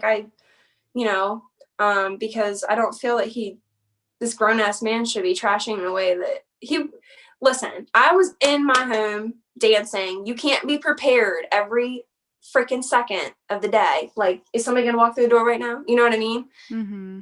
I got my pepper spray. I got these, everybody's like, MMA muscles ready to come through here. Get you. I mean, yeah. You can't be prepared like every freaking second. I mean, there are things you can do like self-defense to be prepared, but you can't actually, you're going to be a human. Okay. At the end of the day, every single person, you're going to be frozen with fear, panic. You're emotionally, it's like, you can't be freaking prepared for that. So it's what you do after that. That's what I'll say. It's what you do after that. And I'm proud of what I did after that. In the moment of me being frozen and even doing my little back step real quick and telling Alexa to stop, I just remember being internally frozen. Like, I don't know how I got the words out, like I said, but I was so frozen in fear. Which is interesting because it came out as more collected than it did frozen. Mm-hmm. Like, as a viewer, we were like, how the hell did Hannah handle this? So, I mean, we're not experts like that asshole, but, but from a human perspective, you did beyond what I think most humans would do in that situation. I mean, there's a 50-50 can't even talk, 50-50 chance, right? You're either going to like fight or flight, but you stood your ground and was able to make that decision based on what you saw fit. You know, it wasn't just like animal instinct. It was very like, listen, if you knew that apartment, and this is the thing, is that my keys were within arm's distance from where I was at right there in that moment. Everything was so close, like right there where that ottoman was, where I jumped over. I could have snatched my pepper spray with my keys, real quick.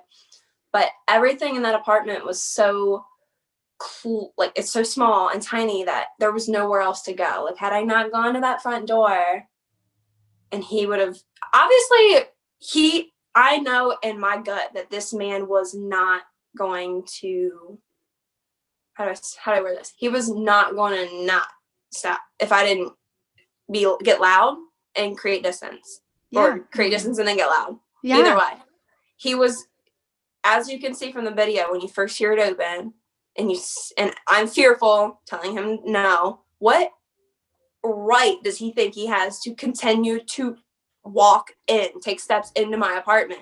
No. You know what I mean? And at that point, I'm all the way across where he fucking knows, excuse me, but like I'm at my front door and he's still in my apartment while I'm having to continuously scream to tell him to get out. Yep. He knew. So his intent was bad. I know that. I'm pretty sure everybody knows that, except for some goofballs there were some, seriously, this is the thing I love about the internet too, though. As much haters as there can be, throwing, I've had such a lot of supporters. Like, there was somebody who was on Facebook trying to defend this man, right? Before he was picked up by immigration.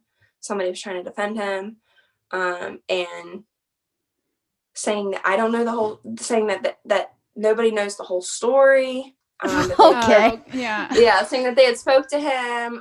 He's a great man, and if anybody knows them, meaning the person who made the post, if anybody knows me, I would never say something, out of character judgment, like basically saying like, trust me, my words, right, and this man's a good man.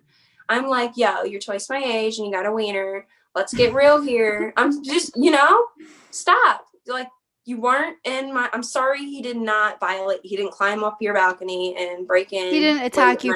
He didn't reason. do it properly, scary enough for you to be warrant that. Like, what are they trying to?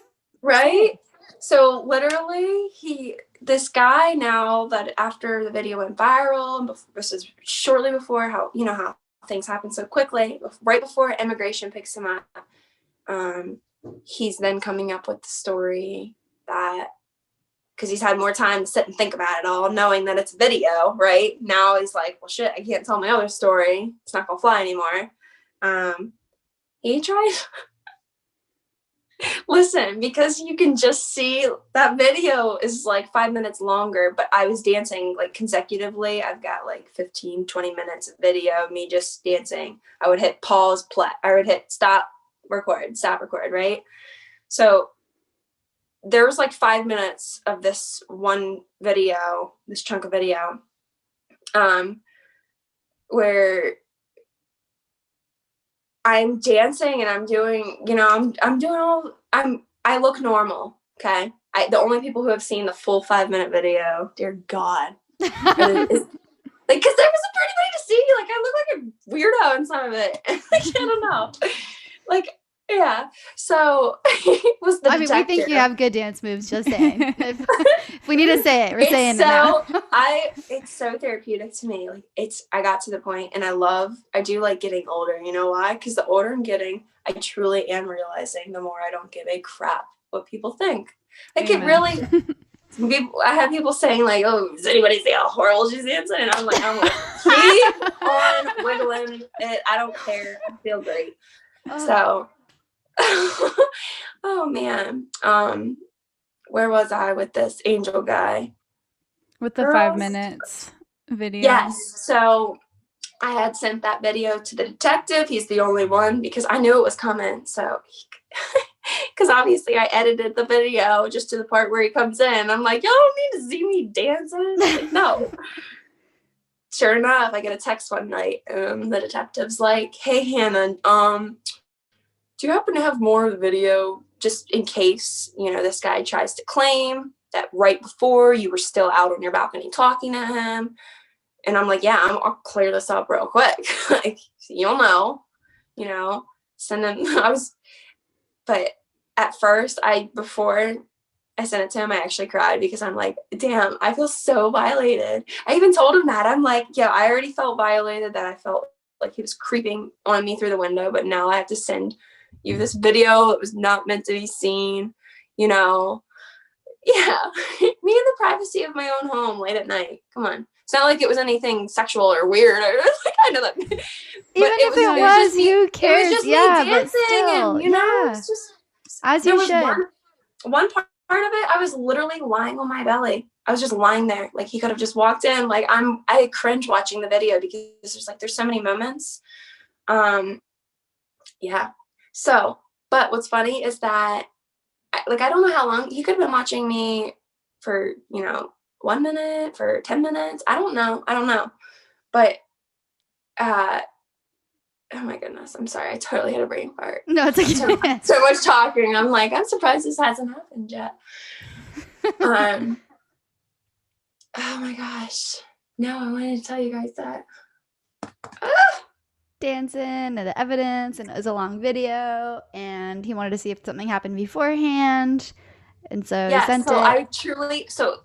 He tried to spin his story. Thank you. Mm-hmm. He tried to spin his story. Then he had some more time to think about it after the video went viral, and people are questioning him, because he got a lot of people were TikTok. They are some FBI agents. Oh my goodness, yo. I couldn't even find this guy's profile, and I thought I was good. Like, I've had some really raunchy ex-boyfriends. I've been able to do some really good investigating, and I'm like, right. I'm gonna find this guy. No, I had people sending me where he worked, like all of this stuff that I'm just like, yo, you guys, you're on it. That's amazing. Yeah. Just crazy. Like I said, TikTok, the support. So when this person is making this post about trying to defend this man, and I'm at first reading it like, no, this can't be real. Like, is somebody actually defending him, and they're trying to say that they spoke with him and he was claiming that I was a woman in distress. So it was just funny to me. Listen, that was the worst. Like, from that video where I'm like cooling down, like, oh, I'm so in distress. You still don't climb somebody's effing balcony and help yourself in. No, you don't. Spin it any way you want, tell whatever story. You don't do it. It's never okay. It's never justified. 100%. Exactly. So literally, I'm reading this. I'm getting angry at first, people on the internet, and they're like, yeah, there's two sides of the story. And I'm like, no, there's not. Like, there's actually more to it. He's, Yeah. And it's he's really video. insulting me. I can prove it. But no, that post ended up getting deleted not long after. But like, they had set up like a GoFundMe account for him and his family, which I was just like, the whole thing, I didn't know how to feel. I felt so weird about it. The whole thing was weird. And I'm getting screenshots of this crap sent to me after I made a point to delete my Facebook for, a few days. Things were getting hectic, and I just felt like I needed a breather. And I'm still having to see this stuff. The people on just social media just pretty much took care of them for me. Like, I didn't have to get on social media to be like, set the record straight, or I didn't have to do anything. I took a day, I took a breather. I took a breather. I let it roll off my back. I, grounded myself, reminded myself that people are always going to have their own perception, their perception is their reality, and it is what it is at the end of the day. People can think whatever the hell they want. I know the truth, and yeah. So after reading what people were like, just putting them in their place pretty much for me, I'm like, yeah, thank you. I don't even have to touch this. I don't even have to worry about this. Thank you, guys. That's amazing. It took care of it for me. And my sisters are even the same things. Like, the few days after I posted the video and I was getting some harsh feedback or whatever, people just wanting to be assholes online, my sisters. And I actually did not read into a lot of comments at first. Like, I didn't do it. It was like at least 2 or 3 weeks after the video had been viral where I was actually going and spending time to scroll through and look at comments and, like some and be like, what the hell? It's so mean. Like, but I'm gonna tell you, I learned really, really quick. Just like that. I think actually getting all of that meanness and all of like just so much, and not only meanness like directly towards me, but then like people fighting on my posts about like things like totally off topic, where I'm just like, what's going on here? This makes no sense. This is not what, I didn't want this. That's what, honestly, at the end of the day, I was like, just laugh about it. This is social media. I know right from wrong. I know, like, I feel like I try to be appropriate, and if people want to be mean online, or I don't know, want to try and say anything about, I don't know, I like just the video ever being fake or whatever. Just that blows my mind. It's like, charges are there. He obviously, yeah, it is there. It's all there. I feel like when we've talked about this before on other episodes, just like the philosophical idea of people denying these things, it's that they themselves cannot get their heads around, not to defend them, but just trying, because we seek to understand. We try to like see like what's kind of like what you were saying, trying to understand like what's going on. I think I'll speak for me. I think that they can't wrap their heads around it, and so they immediately want to deny that. Because they can't possibly imagine that the world is seriously that scary, that this could literally happen to anybody, and yet it happened to you. Yeah. Mm-hmm. Yeah. And so that's a reflection on them. That's not a reflection on you. When people say like, even when they're mean to people or something like that, it's like they're just hurting inside. I don't know why. I just felt like it scarred me for like at first. Like, I'm like, why are like I don't know why I took so much offense to the fact that people wanted to defend him. And then as I started, going to MMA more and learning not just like self-defense, but like, whenever you start a new lifestyle and you start like you're following different things online, you start reading new things, you just little by little, it trickles into other parts of your life. So I'm reading other things about survivors and reasons why a lot of survivors don't come forward. Yes, I was not raped in that moment, thank God. Like, but the things that I've read, it's just like, I relate still so much to with like why survivors wouldn't come forward.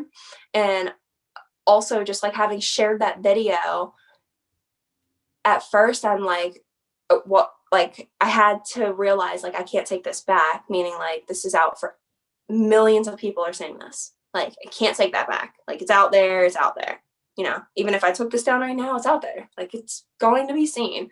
Yeah. So that was a little terrifying at first. I had to let that sit in. And to know, oh yeah, man, it was crazy. I wasn't prepared to go viral like that, but yeah. You are a survivor, by the way. Thank you. Yeah. You are Thank you. 100% a survivor. That should never ever be questioned. Like, not that you shouldn't question it, but if anyone is listening, like for everyone listening, like that is not a question here. Absolutely, I agree with that. In my heart of heart, I agree with that. And what's crazy, another thing, like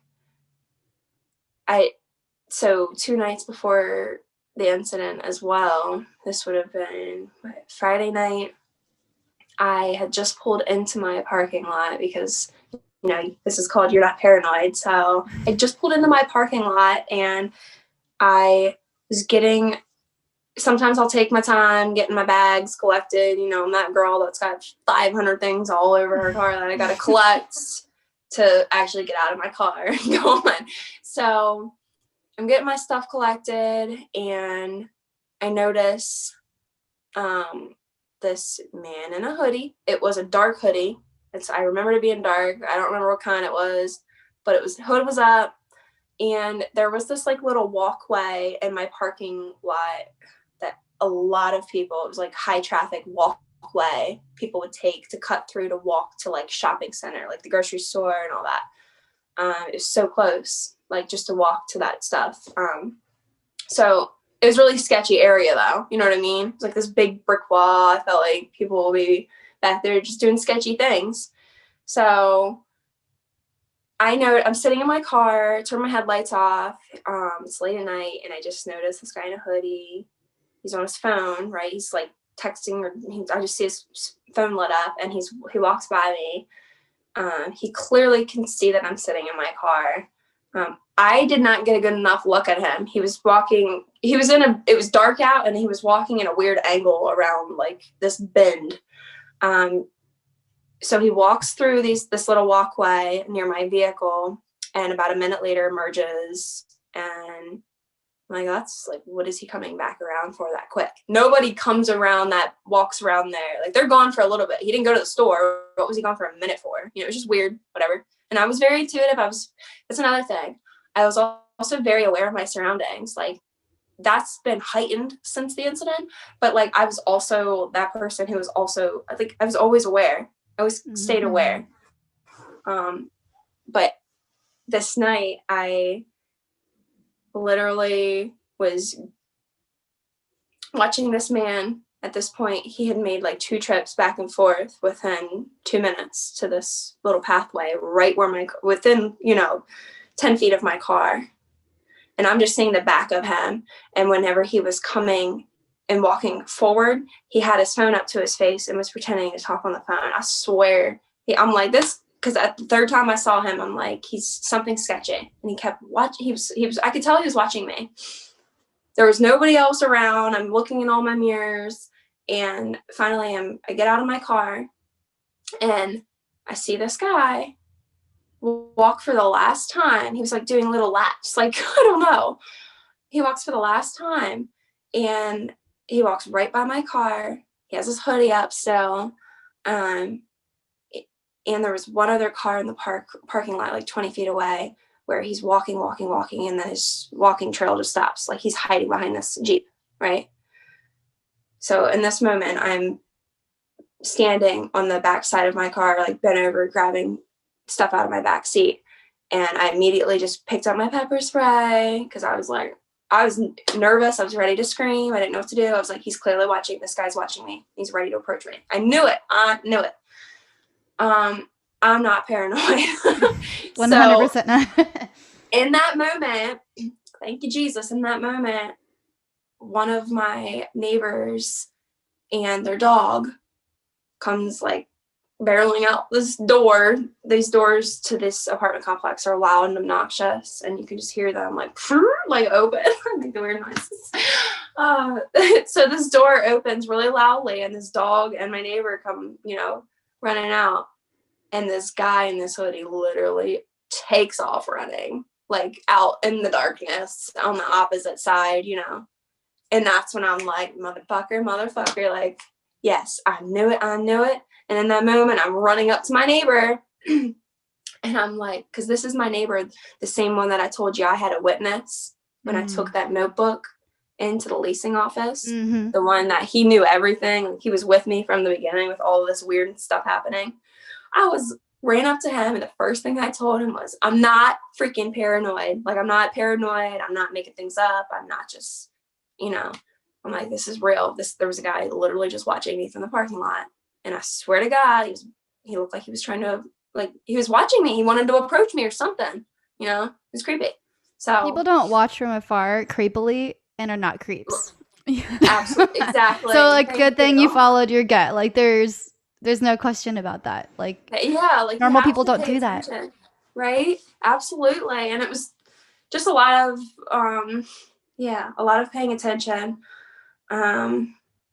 And getting someone else involved, which is like really good too, if you can. And for the expert saying that you didn't do anything right, I think like all of this stuff leading up to it of like having all these gut instincts and like following them and not pushing them down, I think that was in the back of your mind. And I think that's exactly, like, you did everything right and you followed your gut. So literally, thank you. Thank you. Like, this is, you're our people. This is what we're talking about. Like, you get it. Yeah. Yeah. You guys get it too. Yeah. That's because that's exactly, that's exactly right. And what's crazy is like, oh my God, this is what is really frustrating too about the leasing office was, like you said, like I followed my gut. I really felt like I did everything I should have, even finding that stupid notebook in my apartment a month after moving in there. When I called that leasing office and asked them for that notebook back before that video went viral, because when I was piecing all my information together up here, and I'm like, that notebook, yes. Called the leasing office and like, hey, you remember when I brought that notebook in and y'all changed my locks? They're like, yeah, we do. And I said, can I have it back? Oh, we don't have it anymore. Well, do you know where it is? Oh, I don't know where it is. I'm not sure what happened. So then I started to get angry, but I still was trying to keep my cool, I'm just like, this is all bullshit. It ended up, I had this weird feeling. I'm like, I feel like I should probably give it back to him. Like, he probably has it. Like, you know what I mean? But no, shit, what was I going to say? Girls, it's getting late over here. That's again. I know, I'm sorry. Oh my gosh. Oh, what did I say? Damn. Right? Oh, this is what she told me. She told me that I should have, it's just like another form of victim shaming. I felt, she was like, well, did you call the police after you found that notebook? And I was like, no, I thought it was somebody from your maintenance and y'all were going to fix the problem. Like, she was like, well, you should have filed a police report when you found that notebook and gave them the notebook if you wanted it to be kept or something like that. And I'm just like, no, she did not. The hell? Listen. So that's what I think I was saying earlier is I was actually, I went on to Google and I was Google reviews, right? this is not, I've done so many, when you ask about like my day-to-day life being different since all of this, yes, so much, just because of even the random things that I actually have to look up on the internet now. Just with being on TikTok, I'm like learning so much. I'm like, no, but God, girls. Yeah, you have to be your own lawyer and like, yeah, just like.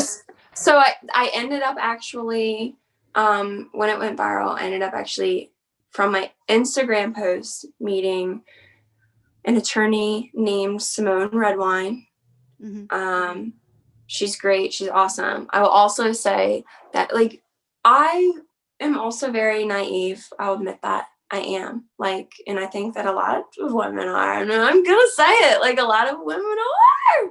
I don't know if it's like we choose to be or we want to be or I don't know. But I just feel like we're told to be. Right? It's kind of all connected. Yeah. It's all connected. Yeah. Absolutely. Gosh. But we don't need to be now that we're like it's okay to like shut that down and absolutely trust your gut and not have to justify it. I hate that people want you to justify your emotions on the whole thing. Like that doesn't make any sense to me. Yeah. Like as I was saying before, there was a moment where when I was looking up like survivors, reasons why they don't come forward. And some of the things were they just hit home for me because it's like, you know, I've felt these things even though I did come forward. But I don't know why.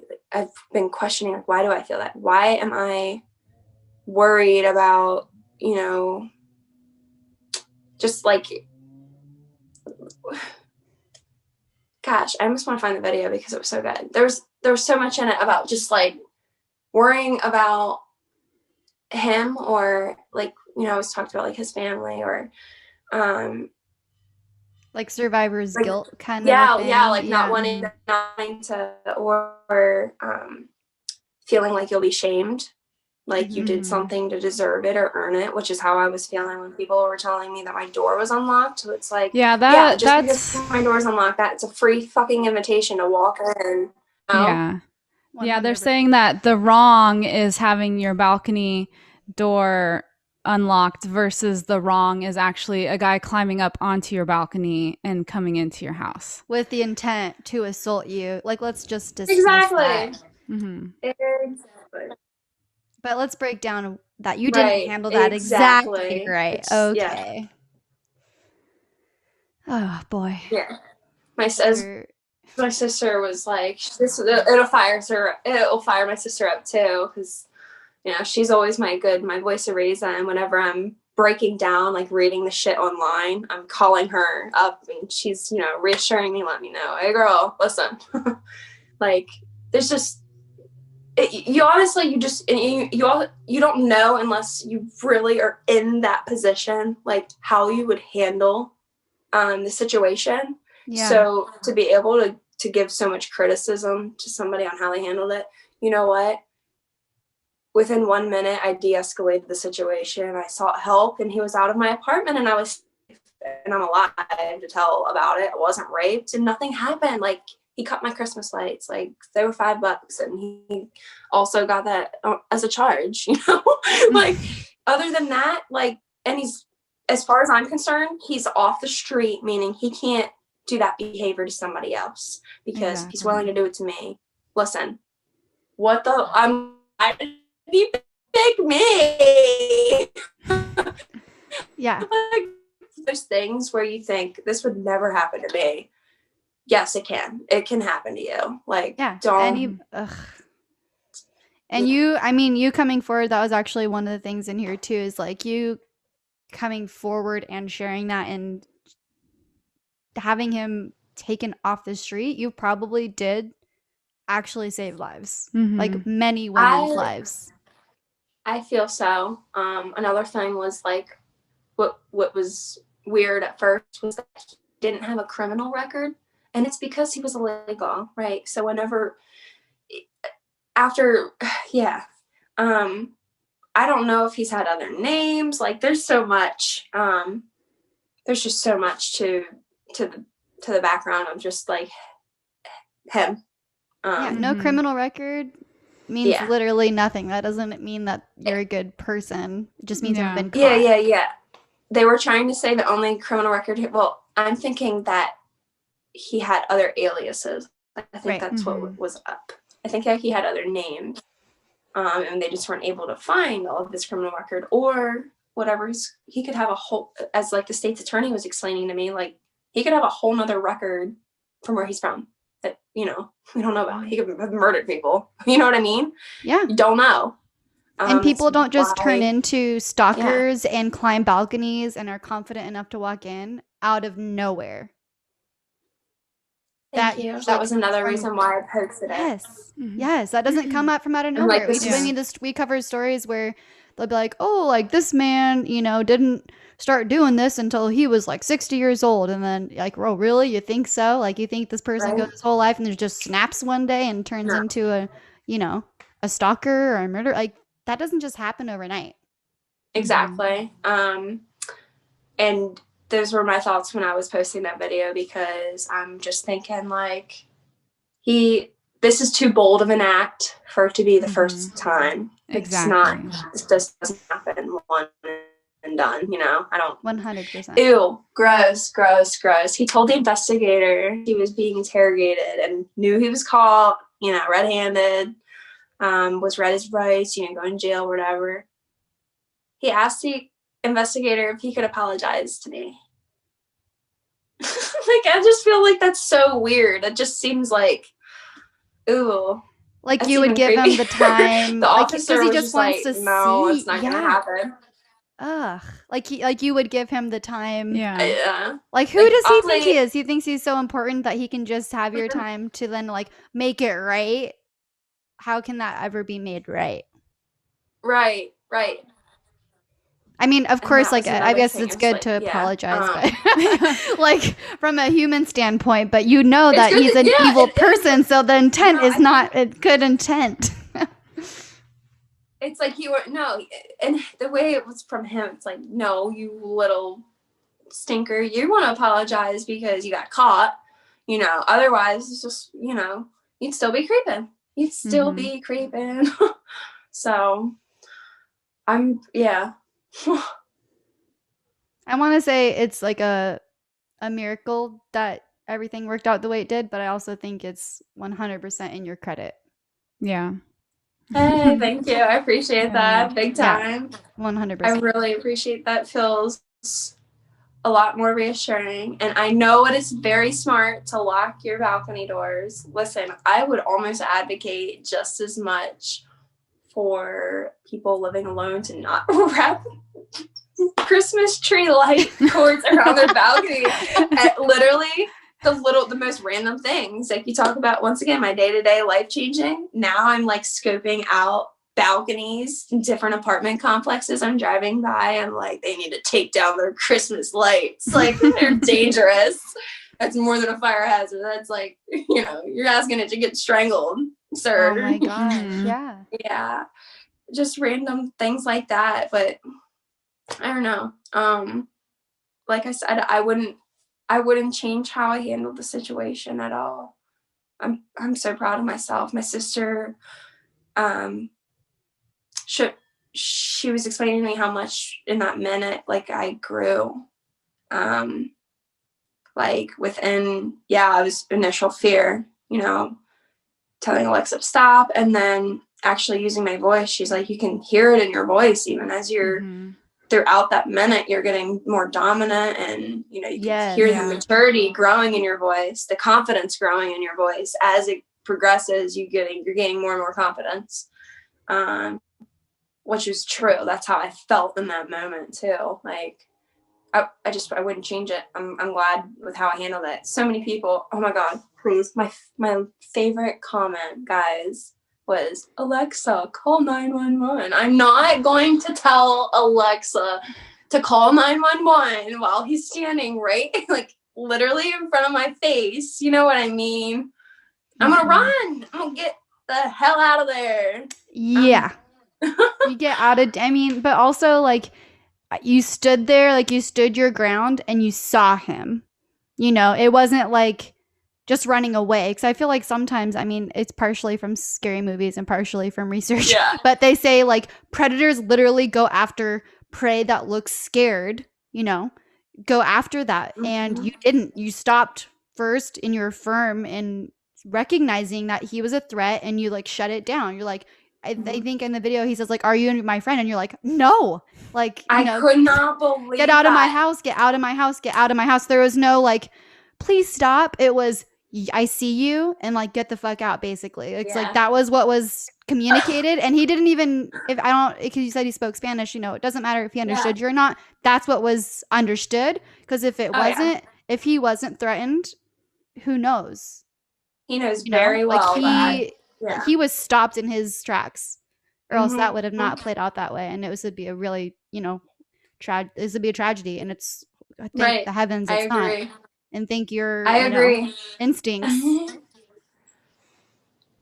100%. I have the chills just Yeah.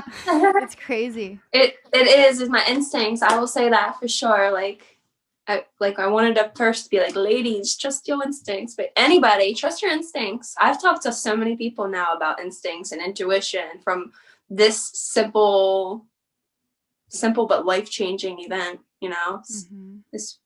Something, oh my gosh, it was just, it's absolutely, it's been life-changing, but super eye-opening, and I'm just so grateful that I'm able to share this with so many people, and they can see how, I mean, to be honest,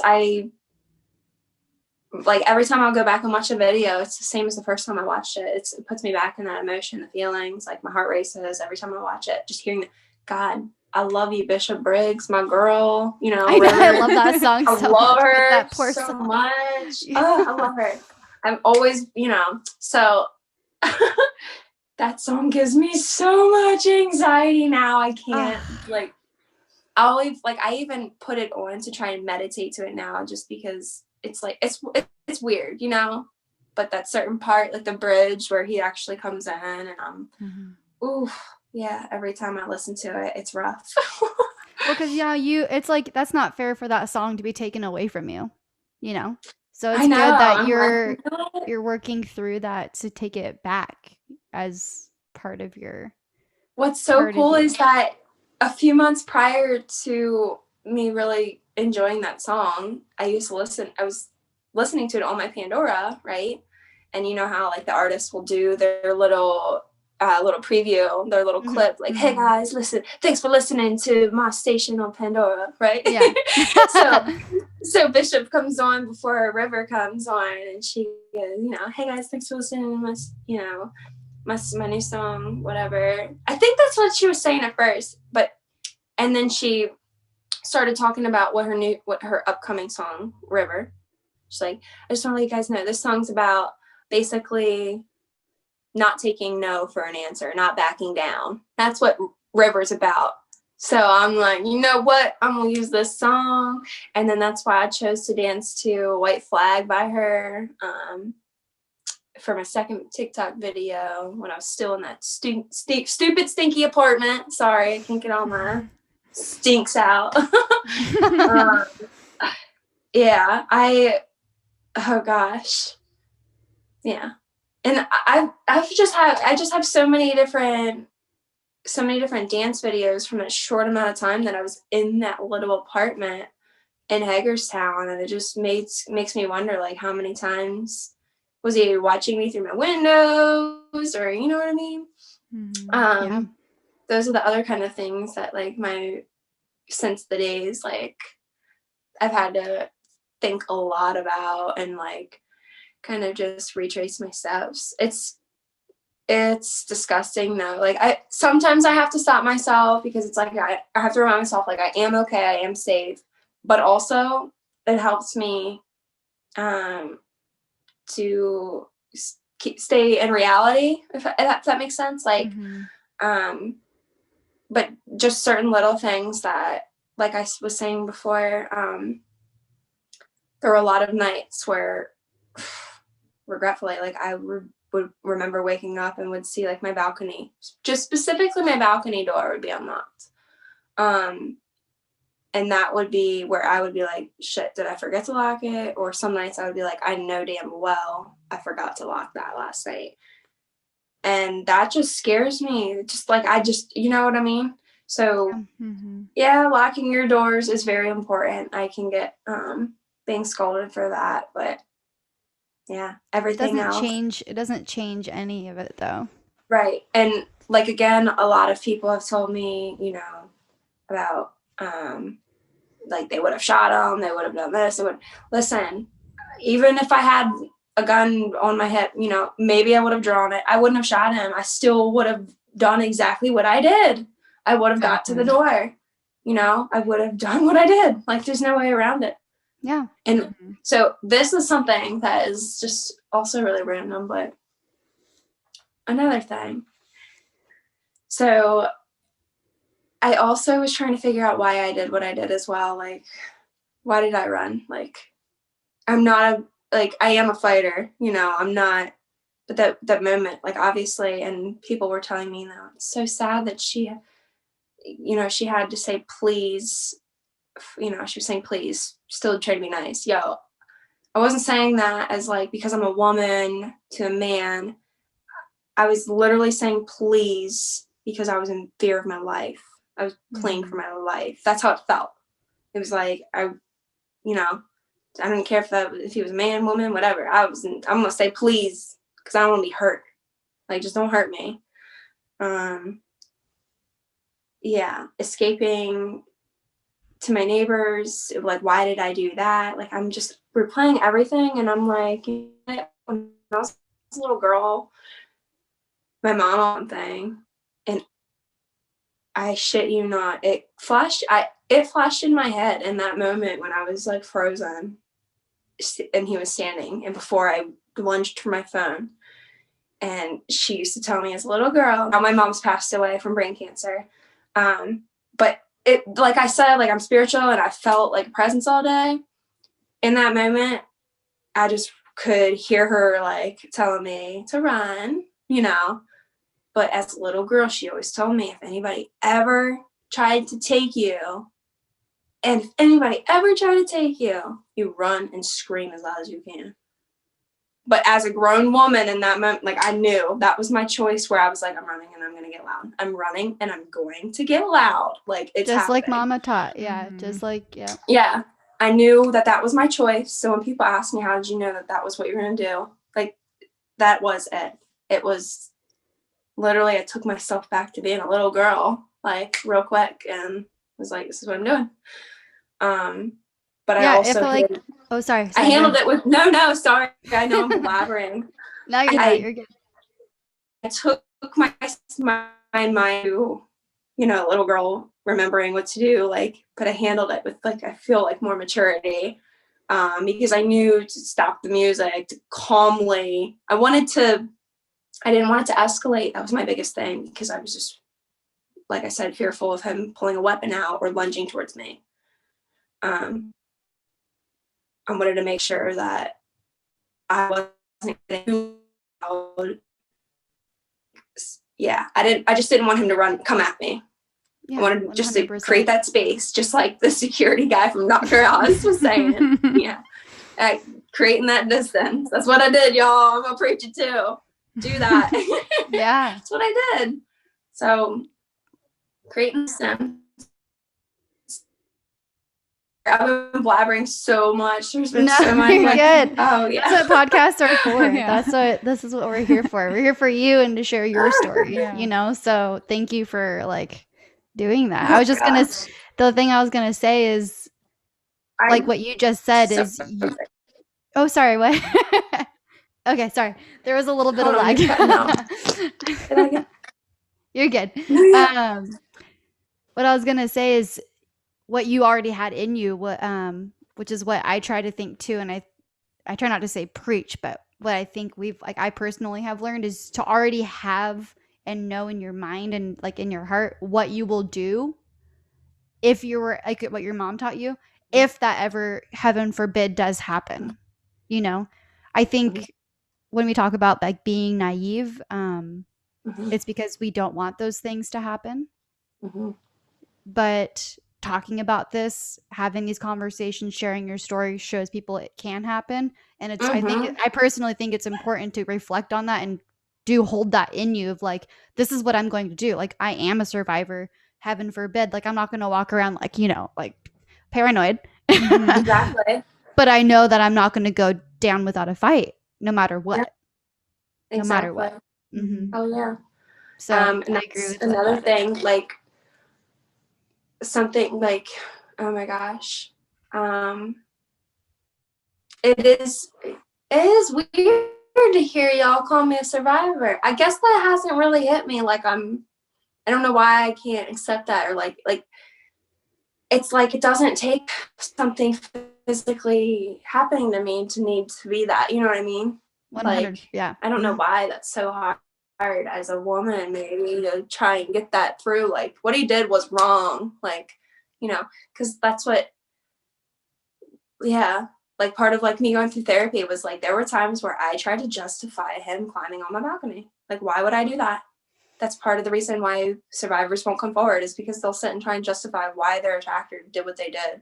And it's sad, and that's Because we can't imagine yeah. someone being that evil to do Mm-hmm. that. So of course it Like you were must be saying, something we yeah. did. We must have been the one to, you know, that's what I think like a lot of survivors say too. It's, or not say, but have that thought of, oh, I like, or victim shaming rather. And we back Mm-hmm. that up. People, when they victim shame, oh, they had that coming, or they brought that on themselves, or look at how Right. they were dressed or what they were doing. They were asking for that. It's like, no, no, Mm-hmm. no, no, no, no. Exactly. People are living their lives and doing what they do regardless. That doesn't give someone the right or the permission on any Right. level Mhm. to do this, regardless of what life Right. you're doing or what you're doing, or door locked, door unlocked, door open, door not open. Like, horrible people will Right. do horrible things, and the problem is not around what the victims did or didn't do. It's the fact that these are horrible assholes doing, you know, trying to, Amen. I can't even get Exactly. the words Yeah. out. I'm just like, I'm so mad. No, yeah. I hear you though. It's so true. Yeah. I'm super grateful. Yeah. Everything that's happened has just been, like I've said, like I felt like once it happened, I was holding my breath for a while. I did a lot of interviews, and my goodness, like I don't know if it's being 25 and now my brain is supposedly like fully fused together and my decision making skills can be better. Like life's supposed to be better, I guess. I don't know. But I truly have been finding myself, especially since this whole incident, just like really growing like mentally, like but the whole month of December, when I was like pushed into all these interviews so quickly, I still hadn't even processed. Like I am now. Like I am, and I have, and there's still certain little things where I'm not gonna lie. Like I'm on edge. Like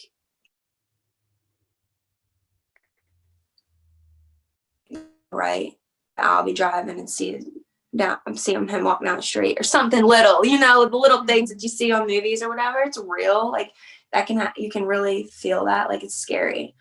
I just like I fear, like I don't know who he's affiliated with. I don't know his family. I don't know what his intents are actually that night. What if he really did get in a van? I don't know.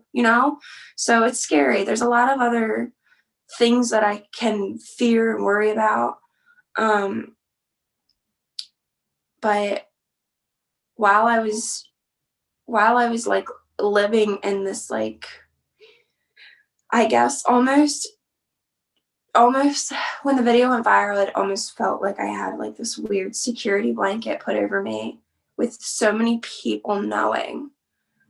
I don't know, does that make sense? It totally does. Yeah. Yeah. It Like just felt exposing good. him, like this Yeah. is him. He's gonna, like, no one can, like, this, you can't discredit or hide this. Like, there's nothing that can like you said, you can't take it back. Everyone's going to know exactly what you went through and exactly, you know, what happened. Did you hear that last part? There just a little bit. Okay, we were just saying Sorry, like say that again for okay. Okay. Sorry about that. The basically like finding the reassurance finding reassurance in that there are other eyes on this and that people are seeing it and he is being exposed, you know. Just the fact that, let me see if I'm saying the same thing over.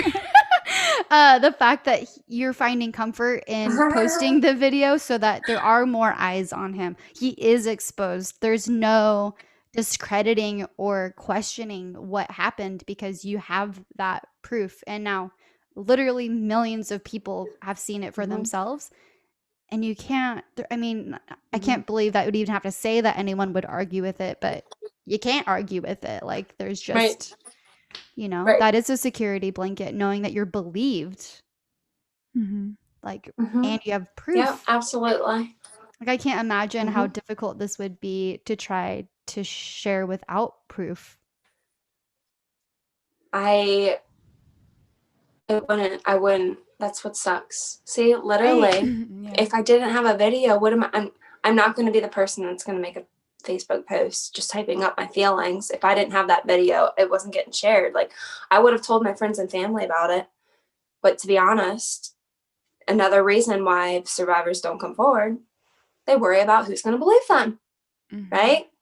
So I would have bought out this. Trust me, if I didn't have that video, I actually cannot fully get myself to like go there. Like if I didn't have the video, because it would be so hard to get through trying to tell people like this happened and to actually have them believe me, or to just not think that I'm being over dramatic, or, you know, I took it the wrong way, or maybe he needed help, or maybe you're just being, you know, paranoid.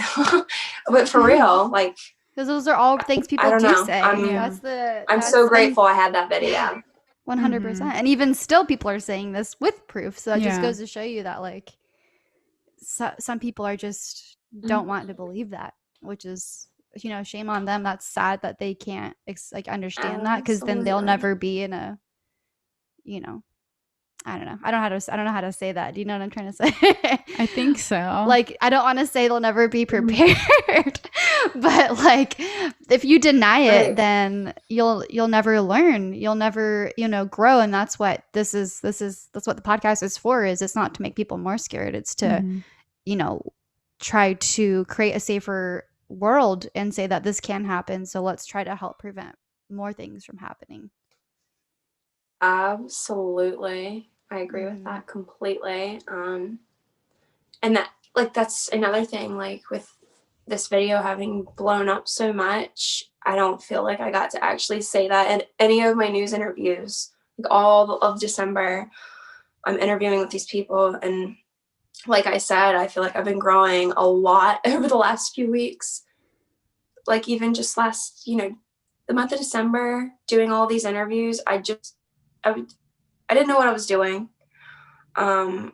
Meaning like I've always been this sheltered girl mentally, I guess. And some of it is like ignorance is bliss. I've chosen to be that way because the world is a nasty place. Like it can be very nasty.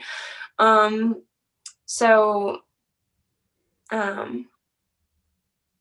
my gosh, I'm sorry. I'm totally no, it's okay. It's late over there. Yeah. We're sorry that I'm we're gonna go get Dunkin' Donut right now. No. Yeah. Oh, I'm sorry. No, totally fine. Yeah, the just I'm trying to back up now too. I know, right? There's so much to it. Yeah, it's just growing from the interviews, and you couldn't say these things. Yeah. I guess I didn't understand what people's. Thank you so much for helping me. Keep reminding me. Yeah, no, it's okay. I'm I get you. I'm here. You do. You're doing awesome. I guess it was just like trying to understand people's motives with why they wanted to actually interview me. Is it just because the story's gaining popularity, or like, I don't know. It's like, I look back at a lot of the interviews and it was like, there was no reason to do that one. I didn't, all it did was give me anxiety, made me uncomfortable. And I didn't get to talk about what I would have wanted to. I didn't get to express, and then the media, the news is going to be able to ultimately do what they want, flip it out, flip the scripts about how they, and, I don't feel like they're going to use it to want to help people. It's more of like, watch this shit, like this happened. Dr. Oz it. Like, yeah, thank you. Yes. Woo, I just, but yeah, like it's raw. It's really raw. Like, what I'm grateful for too is that, and I've got this comment a lot too. It's like, people are like, yeah, I felt the emotion. I felt the fear in her voice. It was there. It's real. Like, yeah, that one video, that 1 minute of my life, that one video, yeah. I've learned a lot from it, and I'm grateful. I'm grateful for it. Totally. Yeah. Grateful that everything happened the way everything ended the way it did. Well, yeah. Sure. And I do want to say that this is what I was going to say earlier, because I know I'm all over. No, this is good. This is our style. We love it. So, like, y'all calling me a survivor. That's really cool. Because I'll look at other people who go through similar or worse, and I'll be like, that's a real survivor. But either way, like, we are all so fucking brave. We're like, this is something I've come to realize, is like, you're so much braver than you know. Because so many people also have watched my video. And even me now, like, if that didn't happen to me, I've literally been like, and I were to be scrolling through TikTok and stopped on that video and watch it, I'd be shitting bricks. Like, no, thank you. I would be so scared of something like that ever happening to me. Y'all, when something scary like that, when something scary like that happens, you don't know how brave you are until you really, in it. So you're put into that. Oh yeah. So all my other survivors, kudos, you're not alone, and, keep speaking up, keep talking, keep telling your story, or do it. If you haven't, like, do it. You're not paranoid. You're not crazy. I keep thinking of, like, what I want to say, and I'm like, the show. The show's title says it all. Yes, that's exactly. It's so funny. Like, we have some questions and whatnot, but you've literally, like, carried us through exactly what we wanted to talk about with you. Like, so, like, one of the like closing questions I was gonna ask too is like, because you just answered, like, what advice would you tell others who've been through a traumatic experience? Boom, you just nailed that. No, like, I'm sorry, y'all. No, it's okay. Don't be sorry.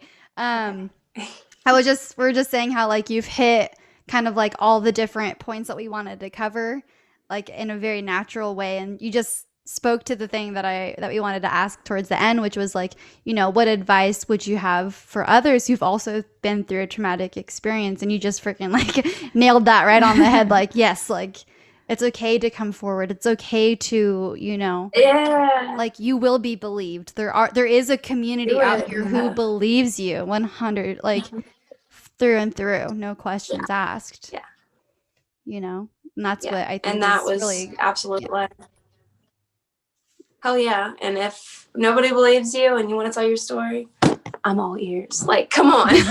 For real. I will believe the crap out of y'all. Yes. That's, like I said, the amount of messages I've received from women and reading them. And also, like, a lot of them telling me that they haven't shared their stories, like, and because of not their fear, out of fear of whatever,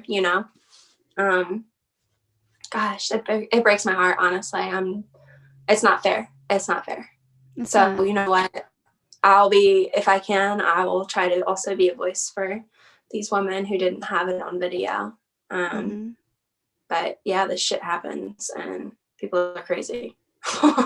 Trust yourself, trust your instincts, and oh my gosh, intuition is real. I feel stay like people prepared, talk about not scared. Yes. Oh my gosh. I had to start you some MMA, and like, listen, even if you can't get into MMA classes, because they can get pricey, which sucks. I mean, it's worth it. It is worth it. God. But I have also come to find that there are a lot of people who aren't in MMA but still know like a few basic moves.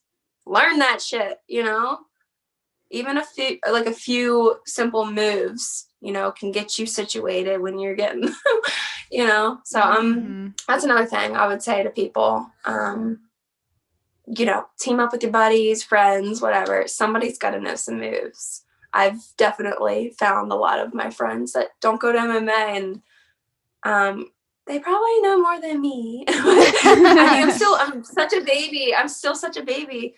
I'll be a baby for a while there. Everyone starts somewhere, right? Amen. Thank you. So much truth to that. Yes. Did you want to ask about this last one? Oh yeah, and then probably the last question about that. Do you have advice for family and friends of how to be supportive to someone who has been through something traumatic? Gosh, that's a really great question. And I could answer that very well because I had the greatest support with my sisters, specifically my sisters, through this situation. Unfortunately, my father and I don't get along, so it would have been great. So I can speak on that as well. I can speak on both sides here.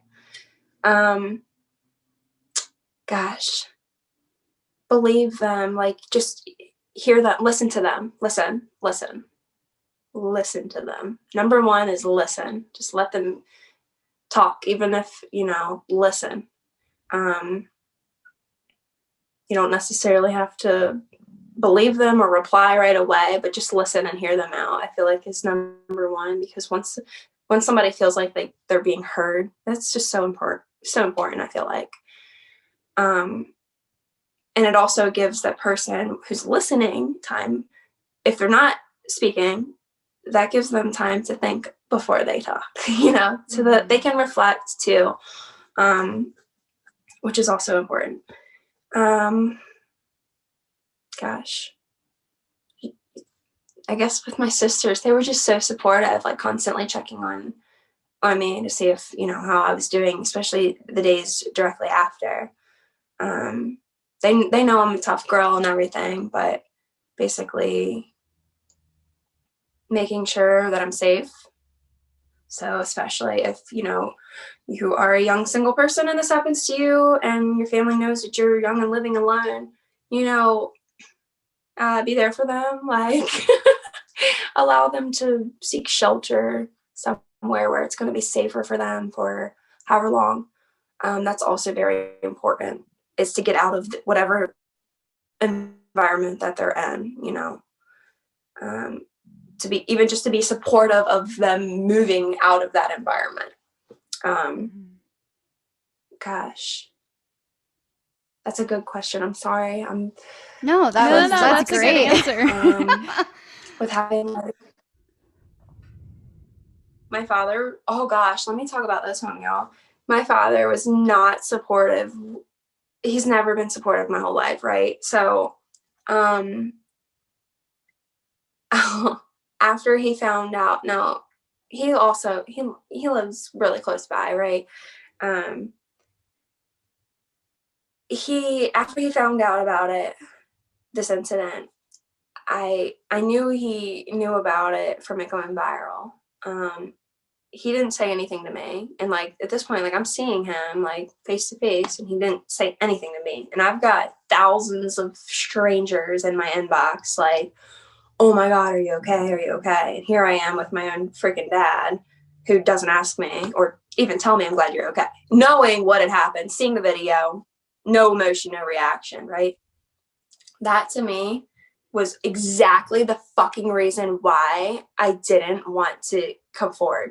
It was people like that, people like him who literally, I already knew he was gonna, like, there's no point even telling my dad this happened to me, because even with this video, he's gonna be like, I don't believe her.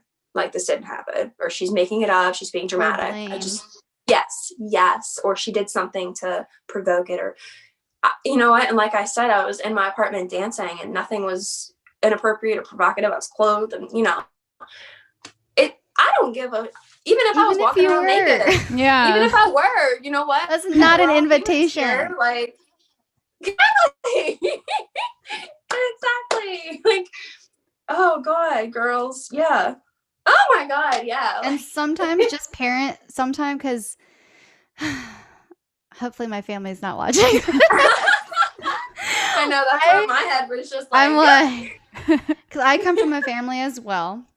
And I have had everyone's had shit, right? Everyone goes through stuff. I come from a family who, pride themselves on being prepared and on being strong and a survivor. But with that comes, well, I raised you. You should know better.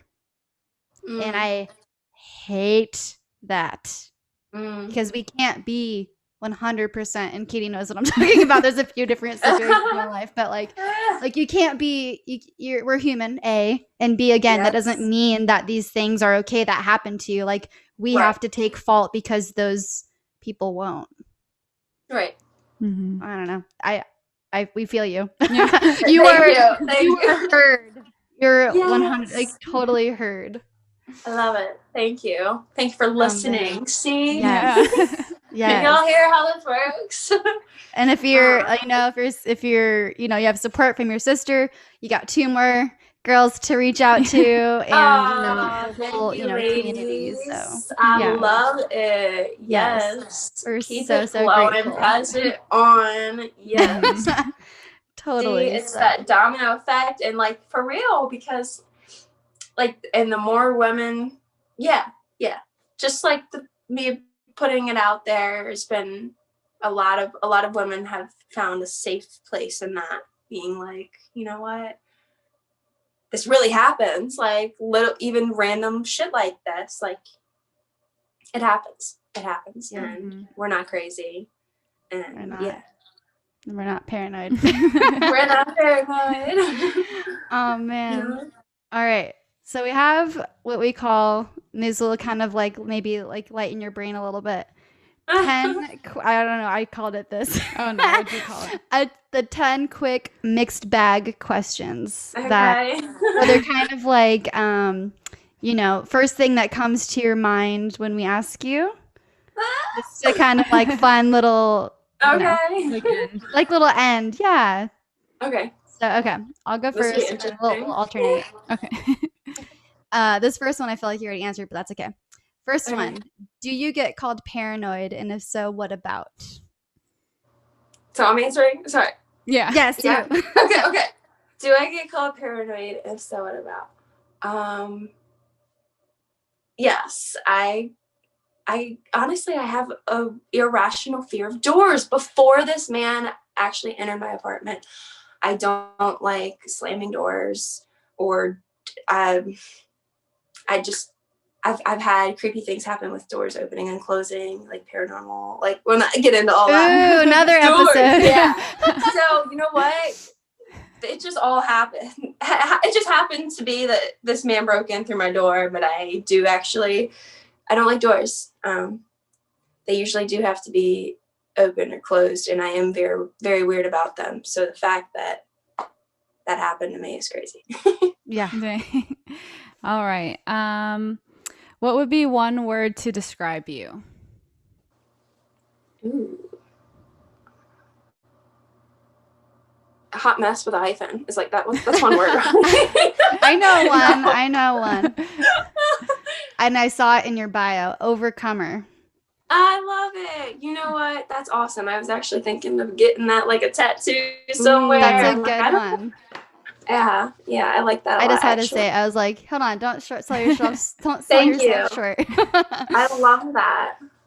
It's your own words, so I'm just reminding you. Hi. What's something that people get wrong about you? Ooh, that's a good one. Ooh, I don't know. Oh my gosh. Oh, all the time. This happens all the time, and I'm surprised. Like right now, it'll come out. It depends on who I'm talking to, where I'm at. But you know how people have like where they come from, their little accents, their draws, whatever. So I was, raised all my life in South Central Pennsylvania. I get this all the time. Like I was just at the post office the other day, and a woman stopped me, signing her package off to the mail, and was like, "You're from the South." And I'm like, "No, I'm not." And she's like, "Really? You have a beautiful accent." And I guess in that where I'm at, it's like literally, like I said, it comes out in different places. Like, but yeah, I've gotten that a lot. It's like I'm from the South, and no, I was raised in South Central Pennsylvania. No. Nice. Aren't you a Steelers fan? Well, my dad's side is from a suburb just outside of Pittsburgh. So. Oh, okay. Yeah. Like, do you know what kind of city, what kind of town? Where's that again? Like the name? Yeah. Yeah, they're from like Allegheny sounds... County. I know. Okay. Yeah. I know where you're at. Yeah. Cool. Yeah. It's a small world. I know. Right. Is it my turn? It's your turn.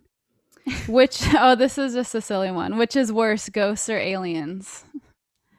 Ghosts. No. Yeah, ghosts. I'm a very spiritual person. Ghosts can, I don't know. I like good vibes and energy, but I don't like the idea of ghosts. It's not cool with me. Agreed. I don't know. Like, is that weird? It's not weird. No, yeah. We talk about that all the time. Yeah. There are people out there like actually wanting to hunt ghosts, and I'm like, y'all are crazy. Yeah, you do not want that. No, don't invite that in. If you watch any scary movie, like you do not acknowledge it, you do not name it, you do not do any of that. You ignore it and you move on. Where's my sage stick? Yeah. You gotta smudge the shit out of your house all the time. 100. Yeah. It's true. Let's see. Okay. This one's also silly. Do you have so Katie on our podcast, she's known to not know, like just doesn't watch any movies. Like I'm a movie buff to some extent. Well, I mean, compared to me, anyone is a movie buff. Yeah. So Katie doesn't watch a lot of movies, so this is where this question is coming from. Do you have any movie recommendations for someone who doesn't watch a lot of movies? Like Katie. Oh, that's a good one, man. Because I would consider myself more like Katie too, because I feel like I'm not a movie watcher. Usually it's people like I'm not a like, oh man. But if you do watch a movie, what would you recommend? Are you like a history or a science fiction or scary, or I would assume not scary because of what you just said. But No, yeah. Listen, I liked scary movies up until I had my son. I don't know if something changed chemically or hormonally within my body, but after I had my son, I'm like, screw scary movies. I don't need to see any of that crap. Like, no, thank you. I also will never, real quick, just throwing this in there. I was like a religious Dateline 2020 watcher. I loved all that shit. Like, I just always thought this would never happen to me, right? I have not watched an episode since. I can't. It's like, nope. I felt like I was in an episode. Our questions earlier that we were going to ask you, like, did you feel like it's so real? Like, obviously it is real. So it's like you said, you're in, like, you are that episode. It literally felt like I was in an episode after it happened. I was like, this is what nightmares are literally made of. Oh my God. This could have ended way differently. So, it's a good reminder that, like, there are so many podcasts and so many TV shows and everyone gets obsessed and it's like, oh wow, like the what are they called? Like I want to say not romanticized, but they blow it up to be this like big epic, like scary. It's like, no, like these are real human lives being taken and being affected, and we got to bring it back down to remember like why we're here. Exactly. This isn't for the entertainment. Yeah, it's not entertainment. It's not like we're learning from these things. We're, growing from these things. We're creating community, creating discussion, but yeah, not just entertainment. There's another word for it. I can't think of it right now. It's not romanticizing. It's a different word. It'll come to me when I'm sleeping tonight, and I'll be like, I can't think of a movie, to be honest. We never got to movies. Sorry, I'm not good with movies. If I had to, gosh, comedies are good, but I mean, this is pretty much. I think a lot of people like this movie, isn't it? I actually was just introduced to this movie, but I've watched it a few times since. I think it's called A Shawshank Redemption. Mm-hmm. So this guy breaks out of jail. He's on a mission. Classic. Yeah. Okay. So Very Katie, good. you've seen it then? No. All right. I'm telling you, you're gonna see. Now you see every time. It's like if she has seen it, it's like everybody's like dance, celebrate because it's a funny. No, yeah, I know. I make fun of myself about it too, but that's good. That's awesome. Let's see. So cats or dogs? That's a good question. I have allergies out the ass. Like, I hate it. I really wish I didn't because I love them both, but dogs. Dogs. Wow, you're way more Katie than you are Team Kylie. Oh, really? Kylie, are you cats? I have a cat named Yankee. He's super duper cute, fat and orange, but Katie also has I have dogs. Several dogs. So you probably could hear. See, if I had a cat, it would be orange, right? Aww, it would have to be. Apparently, they live the longest, too. I didn't know that. He's a giant orange Garfield cat. Like, he just eats, sleeps, cuddles, like, yeah. That's literally why I'm like torn why I want to say cats, right? That right there. You can follow him at Yankee Kitty on Instagram. Yes. And then you can follow Katie's dog. Oh yeah, she's at the Book of Jove, but that's good. Oh my so gosh. Funny. How many dogs do you have? We have 3, but currently 4 because me and my brother and sister-in-law are all living at my parents' house right now. So they have their dog too. Party. Yeah. Yes. That's fun though. The dogs all get to play. Yeah. No, honestly, I would love a dog too now for protection. But what's funny is when I was growing up, I always, I had 2 Rottweilers, 2 girl Rottweiler dogs growing up, which, everybody thinks like they're so mean. No, they're not. They were 2 big babies. I love them. And I always told myself that I wanted to get a Rottweiler and I wanted to name it Reptar, like from the Rugrats. Reptar. That's so cute. So yeah, dogs. Awesome. I will say, last comment about Yankee. When the door rings, he literally growls and runs towards the door like a little guard cat. It's the funniest thing. Gosh, that's awesome. I'm like, I don't know what you're going to do, but I appreciate the effort. Cats are underestimated. Yeah. I feel like they're so much more intelligent and they have such like little spunky personalities. Totally.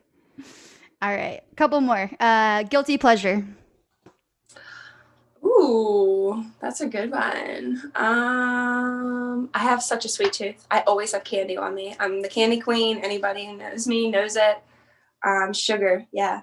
Like I've always got Gobstoppers in my purse or Sweetest Fish, Twizzlers, like straight sugar. I want that. You're candy. like across the board. Yeah. That's like a nice diverse. Oh God, what am I talking about? Listen, Dunkin' Donuts. I roll up to Dunkin'. They know who I am. It's so good. Classic. That's so awesome. As soon as I start talking, they're like, I can hear them giggling, and they're like, 4 caramel, 2 French vanilla. Okay, you're good. Like every time, they know what I'm getting. Like, I come here too much. So maybe Dunkin' on top of that. Nice. And then what does safety mean to you? Oh, gosh. Y'all laying into me with these questions. Safety. Goodness. It is being prepared and cautious for the unknown. Ooh. Does that hit right? Does that make sense? I don't know. Yeah, it does. It does. I'm trying to sound like philosophical here. I don't know. Yeah, no, I mean, it's like whatever. That's a hard one to describe. What does safety mean? Yeah. It's like, what doesn't mean, it doesn't need to be, what does it mean, or what do you want it to mean for us, just like in your own personal life? What's it mean for me personally? Ooh, see, now I'll think a little different. Mm, uh, I keep getting like, I just like security, like your safety is like you,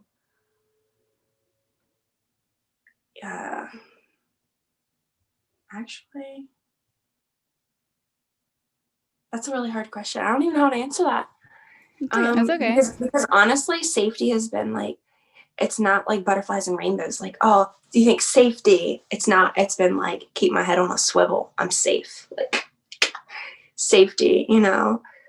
It's not like what you'd think when you think about safety. Like, you think everything's good, but yeah, I like that's a good that. one. Mhm. Yeah. Just keeping your head on a swivel. Different, like safety. You're That's my right. Safety, safe. like, I feel like changes as you age too, and what you probably Yeah. think about when you think of that. Yeah. What does that's kind of a funny follow up. What does a peaceful night look like to you? Gosh. Well, first off, yeah, no intruders, nobody climbing up on my balcony. Like, we have to say that, right? Right? That's Yeah. crazy. A peaceful night to me is my son healthy and happy, asleep in his bed where I can look at his beautiful little eyes where he's quiet, not talking. And hey, he's 7. Listen, I get it. He says so much craziness right now. Excuse me. Sorry. So that's another thing really quick. I just want to say this too, because I feel like this was another thing I wanted to talk about and I didn't. So yes, I have a 7-year-old son that wasn't with me when this happened, but I contemplated at first if I wanted to tell him about what happened because it did blow up so much. Like when it came on the news, I literally had to turn the news off so he didn't see it. And I just didn't know how to approach him. But listen, I don't know about other people's kids, but he's 7. He's growing up in a world of technology and he's so smart. He's so much smarter than I was at 7 years old. He just knows way too much. He knows way too much. It's actually scary. So, at the same time, I want to be able to educate him. And I did let him know what happened. I explained to him, in mommy terms, he's 7. I dumbed it down a little bit and made it seem a little bit prettier of a situation. He doesn't need, but just explain to him, there are bad people out there. Somebody did this to me. Somebody broke in. I didn't show him the video. He doesn't need to see me scared like that. But yeah, like that's, I think it's important to talk to your children because like I said, that was one of the first things that flashed into my head when I was younger. Like, you don't want to talk about it. Like you say, you don't want to talk about it. You don't want to talk about it to your children about like there being bad people out there as well, because you don't want them to believe that. You want everything to be like a pretty little world in their head. Well, this is the world we're living in. This is reality, teach them to know safety, to be prepared. In instances like they wouldn't understand that people are bad if you're not going to tell them. You know what I mean? They're going to be a lot more And they'll naive. be safer because of it. So it's actually, Absolutely. it could be counterintuitive, but it leads to the end result that we all want, right? But that's another reason why my son, he needed to know why are we moving? Why are we in a new home? Why is this happening? Why am I going to MMA all the time now? Why am I? And I explained to him, this is why I'm doing these things. This is how I'm taking care of myself now.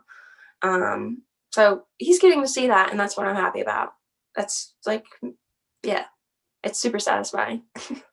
Yeah. I think, was it Brene Brown talks about how this is like a different podcast. She's an expert, but kids need to see their parents take care of themselves.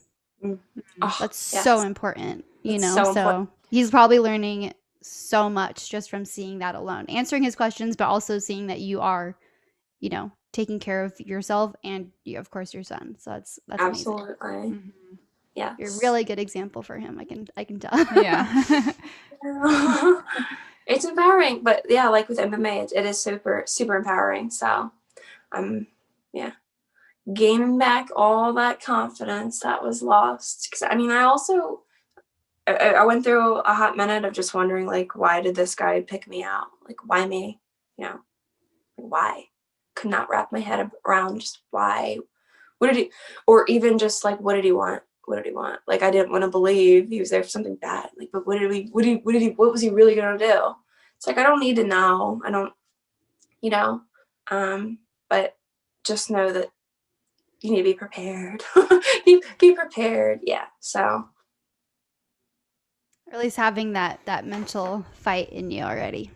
Oh yeah. And I would say like when I say be prepared, it is part of what, like I said, I'm staying prepared with keeping my head on a swivel. That's how I keep my safety, keep my sanity, my safety. Yeah. It's not always. Don't necessarily need to have weapons. You don't necessarily need to Thank have you. everything, of Exactly. course, like that could help had that. It's always like, had it been this, had it been that. But like I said, situation is what it is. Everything is as good as it can be for what happened. Yeah. Of course, Yep. All right. I think last question. The last question.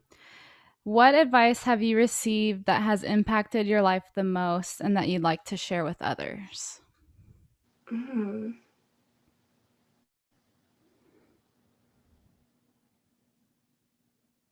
my goodness, y'all. That's a good one too. All these great questions. I was like thinking I didn't even want to be prepared for these because I wanted just to I like this though.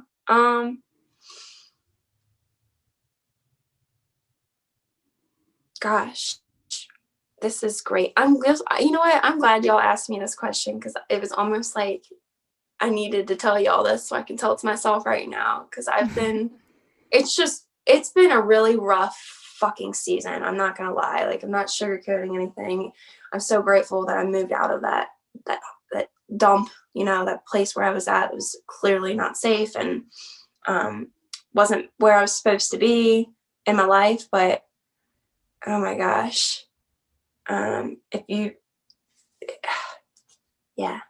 it's so cliche. It's so cliche. But listen, my mom battled terminal brain cancer. She was diagnosed when I was 6 years old, and she ended up living for 10 years. Okay, she was not supposed to live more than 3 months with this. She had 6 kids to take care of, like I told y'all. Didn't know my dad, didn't have a relationship with my dad, right? And when my mom was in remission from her cancer, she went 7 years without. And very, very randomly one day, I always thought she was going to be around to see my kids grown. And, I'd be telling her about something like this happened to me right now. She would be literally, if my mom knew something, she would be finding them. She would be out where is he? But she was a fighter. But she straight up told me one day when she was in remission, you can have anything you want in your life if you want it bad enough. If you want it bad enough. And she kept saying it, just anything you want in your life if you want it bad enough. And when you're 14 years old and you're hearing that, you're like, oh, I want this fancy new house and this brand new car and I want all this money. And, it's that's what you're thinking of, right? But it's so much deeper the older I'm getting. When my mom said that, she meant it way deeper than, that's why she reiterated it and said it. And I think, she said it in that moment. It's one thing that stuck with me. It was a piece of advice. Gosh, because I've been lately feeling like I don't know where my dreams are. I know that sounds like womp womp. I love going to MMA. I love this new. I feel like I'm rebirthing myself. I'm, but it's scary. It's new. It's, you can have anything you want in life. If you want it bad enough. That's a good one. Yeah, that's I have a good one. collective chills. It's literally even a mindset. If you want a better mindset, you want it bad enough, you can change it. You can do it. You really can. Totally. I feel like I'm proof. Yeah. Mm-hmm. Okay. I forget what I was saying. Where were we? If you want bad enough, and the Yeah, mindset. absolutely. Yeah, if you want something bad enough, like, go for it. You know, I need to hug myself tonight and tell me that. Yeah, I've got lots of dreams right now, but they will come to pass. And not only that, but like, I just want to say, like, that I'm proud of like the people who have wanted to support me in this. I don't know how to word this properly. Like you guys are awesome. Like, kudos to you guys, your podcast, what you do. Like, I love that shit. I think this kind of piggybacks off of like survivors, but just anybody who's badass and fighting for something, anything, which is like what I feel that I truly am doing with this, having this video gone viral now and have so much attention on it. I've had to fight for the truth. I've had to fight for, like, you know, just so many random little things, right? So I think that as being like this survivor, I just have all of this, like, I'm proud, like a mama bear, like, I'm proud of you, you know what I mean? Or I'm proud of you being kick-ass, or like sharing the truth, or, you know, fighting for what's right, and being a light, or being there and to comfort other people, or to just let them know if they're not alone. I think that that's awesome. Like, world needs more of y'all. Yes. So I'm proud of you. I wish I could just hug everybody. Virtual Sorry, I'm a hugs. loving person. It sucks. No, it's great. No, but seriously, thank you, Hannah, thank you. so much. We know you're on the East Coast as well, so it's like It's pretty late. late over there, but like, you are heard, you're a survivor, you're an overcomer. Like, we are so grateful for you being here today. So thank you. And thank you for sharing your story. Yeah, that's not Thank easy you. to go through, like, to have to, you know, tell it again, but we appreciate you. And so do the listeners. Dude, thank you guys for having me. Thanks for letting me ramble. It's you your guys story. are awesome. Thank you so much. I'm excited. I'm excited for this to get out there. Yeah. Totally. Yeah. Well, I will listen to this one. I will say that. I will watch this. So I can actually watch this. Like, I'll be able to see me. Yes. Mhm. And you'll see how beautiful you I will are, watch and that this you're, one. I'm you know, totally own okay with it. that. Yes. You gotta own who you are 100%. I keep saying 100%, but I can't think of another phrase tonight. But yeah, thank you so much. Yeah. Thank you.